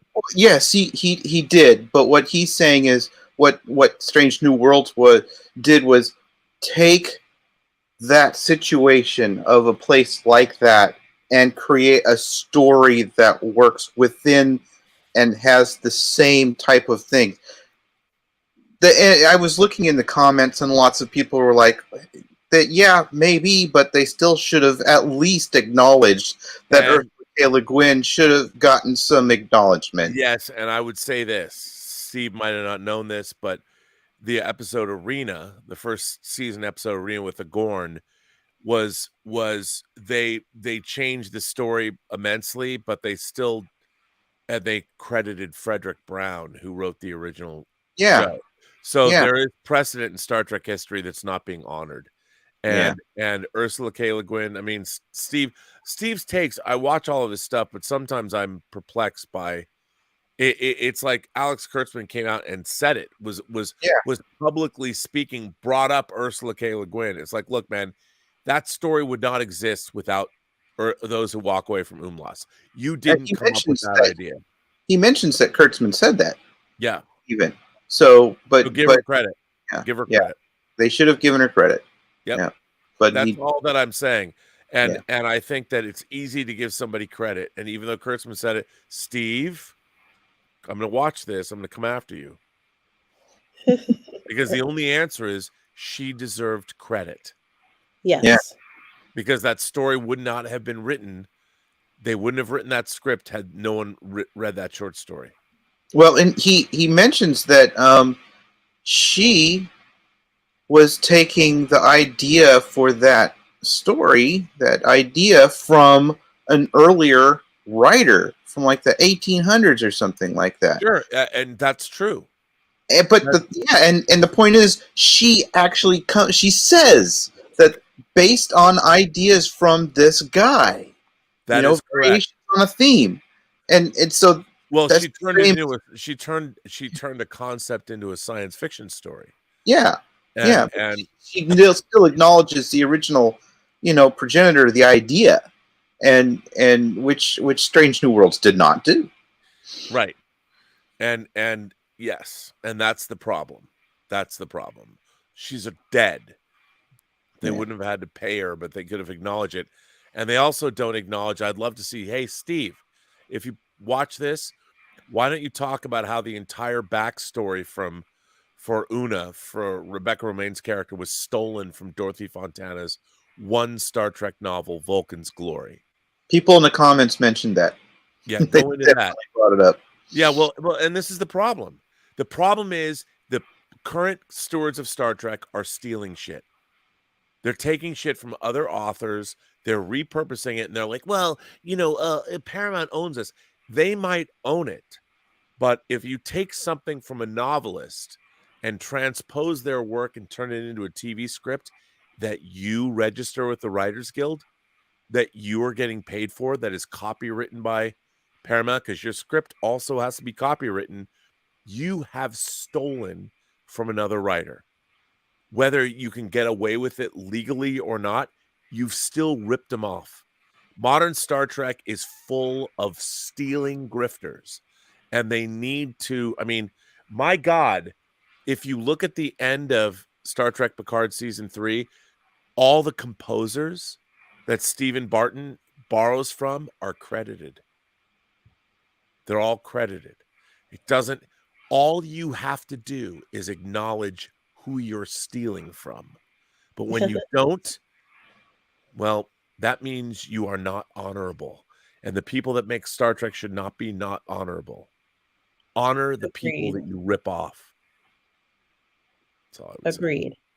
It's okay to be inspired by other people's work too, and that's totally fine. Totally. But if you're literally lifting from their work, acknowledge them. Yeah. And 200 Watt Studio for a $2 super chat says Lizzo could be a Borg pair. I don't know what that means, but thank you for the $2 super chat. Son of John for a $4.99 super chat says Picard season 3 does have echoes of X-Files with Captain Shaw being Scully, Picard being Mulder, Baddock being a cigarette smoking man, Riker being Skinner. Trust no one. I love it. I love it, John. Certainly pulling out the humor there. And we have another super chat from Thomas Bartholdi for a $5. Thank you, Thomas. It's all about the damn D, he says. Been hearing that from girls since I was 13. Oh, wait, what?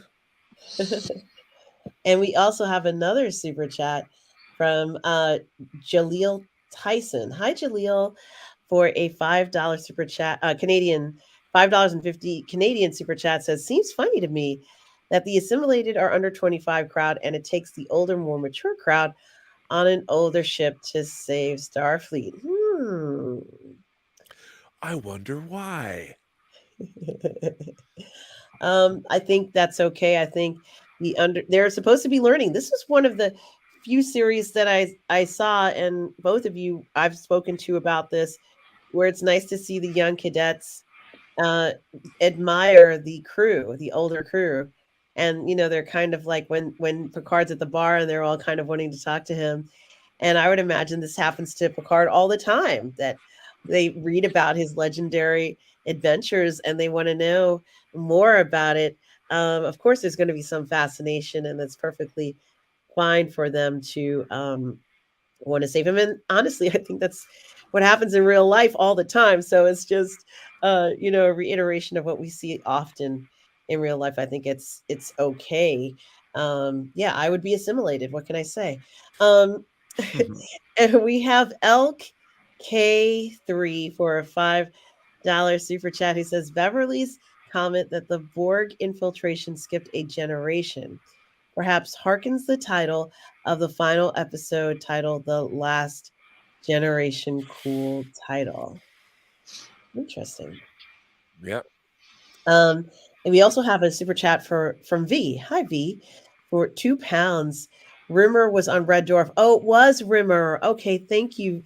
I said Riker, so it was really Rimmer. Thank you, V, for that clarification.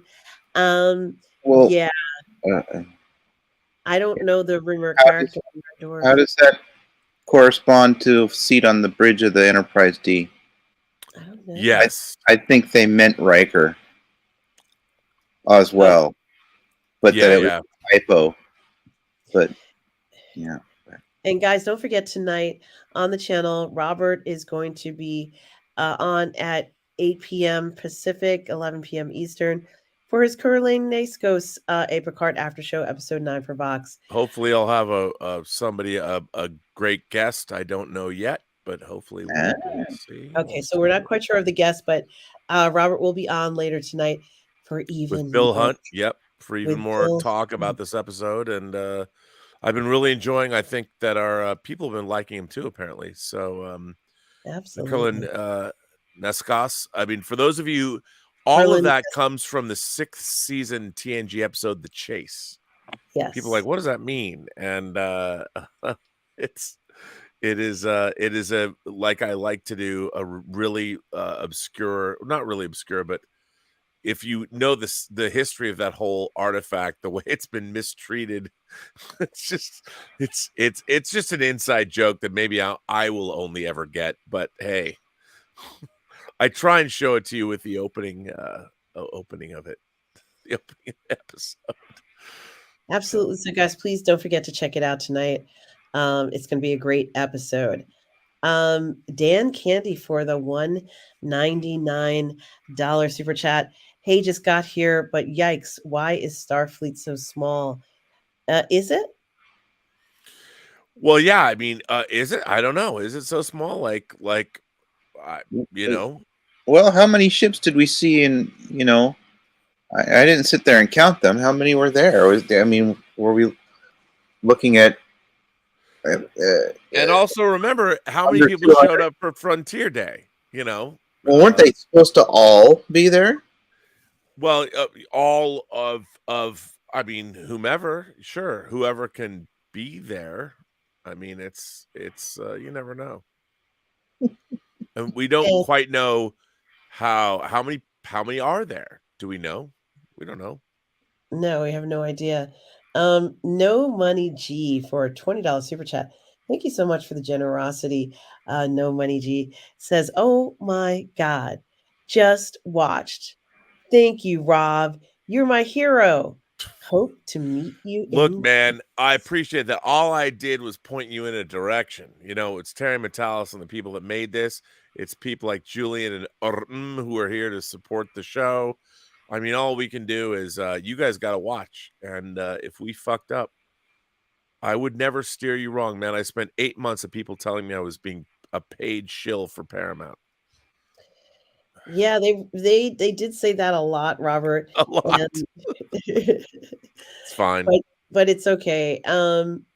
We also have 200 watts video for another $5 super chat. So generous today. Thank you so much, everybody. I love the theme of how easily the young generation are easily brainwashed. Yes. Yep.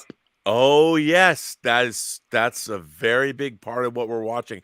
Which, by the way, I don't see a lot of people quite getting that yet. But Yeah. it's definitely there. Is that fair? Is it fair? No, because what was done to them was insidiously done to them as they were using the transporters. There was no way that they were going to fight that off. It was there. When they're going to college. Isn't college? Hey, you never think the transporters have a problem. You go to college, you think, hey, I'm going to college. It's going to be, I'm going to learn stuff. It's going to be great. You know, college is awesome, right? Isn't it? No, but there's plenty of instances of people going, you know what? I don't like what you're teaching me. I don't believe you. Well, that's true. That's true. But nowadays, are there enough instances of that? Look, I'm just being a contrarian. That's my job. I'm a Libra. And we have Son of John again for another $4.99 super chat. Thank you, Son of John. Says, after the L Cars end credits, I totally love the new rendition of the Next Generation opening theme for the detailed end credits of Picard Season 3. It's been so wonderful what they've done here. And we have another one, the Yorkshire Geek, for a £2 super chat. This episode equals member berries done right. Absolutely. The old Yorkshire Geek. We couldn't agree more. Another super chat from Kai L. Wong for £5 says, feel sorry for Will Wheaton not being in Picard Season 3. Maybe we could have Quantum Leap type show with Wesley Crusher as the Traveler. Well, yeah, I mean, if you haven't read the Star Trek Coda End of the Lit verse, I understand that, but he's a traveler, you know, and that part of the reason, if you think about it, you know, his experience is part of the whole story of why Beverly didn't want Picard to know about his son. So, you know, I feel bad that she has another son who's kind of left her when she wanted to keep this one so much closer to her, and now it feels like she's going to lose this one. Again, poor Beverly. I don't know what to say. I just feel sad for her. with this. Julian, do you have any comments about it? As far as Beverly and her ever disintegrating families, no. And Sarah Bembry for a $4.99 super chat. Thank you so much, Sarah.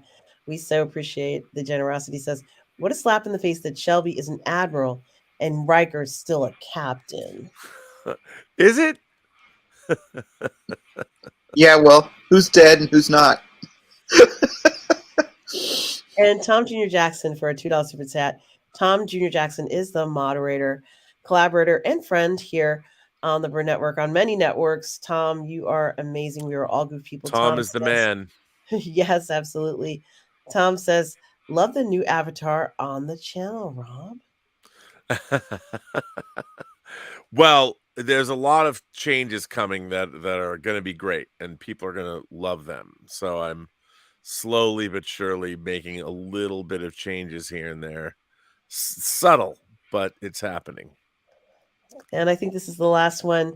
Boat for a $5 super chat says, someone needs to retrieve O'Brien from whatever suffering he is currently enduring so he can fix the transporters and have some blood wine with Worf. Honestly, I wonder if this would have happened on O'Brien's watch. Would it have?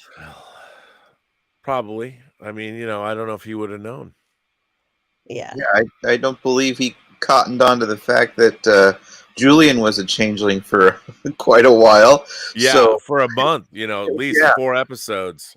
So he probably would have missed any infiltration by the newer changelings who can defeat the safety protocols already. Yeah. Yeah. Oh my gosh. Well, gentlemen, we're approaching 3.5 hours. This has been a wonderful stream, this live watch party of Picard Season 3, Episode 9, the Vox episode. Did any of you have any last words you want to say before we end this stream? Just looking forward to the last episode and see what we have in store, find out how it's going to be resolved one way or the other. I'm just sad it's ending. I mean, I will say this, on the channel, we're going to do a For All Mankind after show, and I would invite you both to do the same thing with that so we can tie it all in, and maybe I don't know if you guys are For All Mankind fans. Sure. I don't have, what is that, Apple? Yeah. Or Amazon? Yeah, I don't have it right now, so I haven't. Well, we can maybe make the channel pay for it for you to get it. And, why not do that? Because I love For All Mankind. And if you look at For All Mankind, to me, I think that the alternate universe of For All Mankind is actually, and Ron Moore, who created the show, co-created the show, has hinted at it, that this is it's the actual beginnings of the Star Trek universe. And I love that idea. I love thinking that the alternate history of the For All Mankind universe is the alternate, is where Star Trek began, because it certainly is full of those Star Trek ideals, and it's also a show that does representation and inclusion correctly, in a grand fashion. So, well, I mentioned to my wife not too long ago that I was actually considering getting a subscription to Apple because For All Mankind, and then I wanted to watch Masters of the Air, which is going to be on there. Oh, yeah. There's a lot. Apple, their shows are really... There's Blackbird. I mean, there's a lot of great stuff on Apple. I mean, there's a sheen to them that a lot of other streaming shows don't have. It's really good. Although their show Invasion is terrible. I can just say. I wanted to love it. Was Foundation also on that as well? I think it is. Yeah, is it? Foundation looked good, but the storyline was not great. Yeah, no, but it was. I still thought it was worth watching. Mm-hmm. Yes, I watched it as well. So because Lee Pace was in it, especially one of the characters. But yeah. But thank you, Julian, for joining me tonight for this watch party, and of course, Robert. Thank you as well. This has been such a great stream. I can't believe next week is going to be the finale, guys. I I can't believe. know. We should do an after show though. Oh yes, Like yes. we're gonna do an after show, but we should do a watch party after show. Like this one. Yeah, like this one at night, but we'll watch something that's not like maybe go back and watch The Best of Both Worlds, or go watch Iborg, or Oh, I see what you're saying. Classic and episode do watch a party. culmination, like looking back, or maybe watch a Voyager episode, figure out what is the quintessential Borg episode to watch, and we'll go back into Star Trek, probably TNG history. So, I mean, I would think that Iborg from the 5th season with Hugh, and the idea of unleashing a genocidal virus against the Borg would be interesting. So we could watch that episode and then talk about it, how it relates to what we saw, 30 years later in Picard.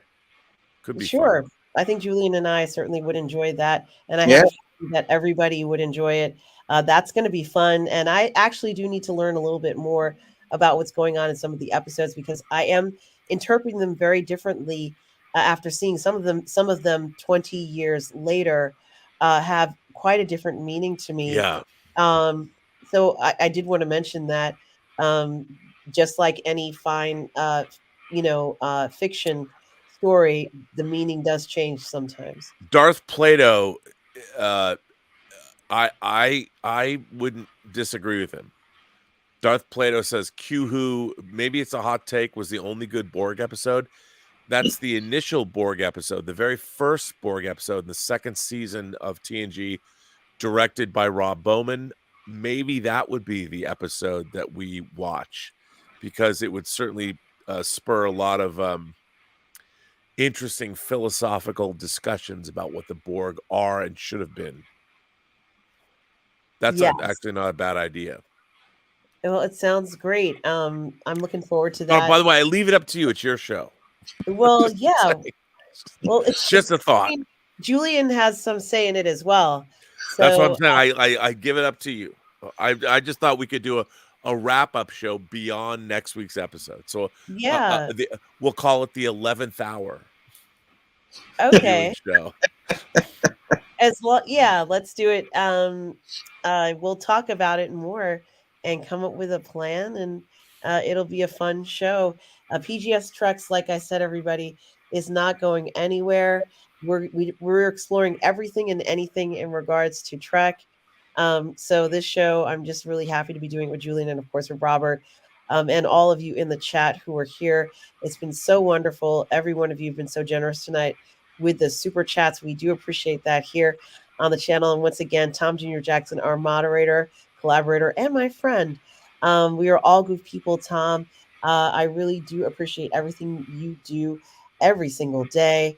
Guys, so with that being said, I just want to thank everybody for joining us for this watch party. It's been so much fun. We will be back next week for the finale of Picard Season 3. I can't even believe the finale already, guys. It's coming up next week.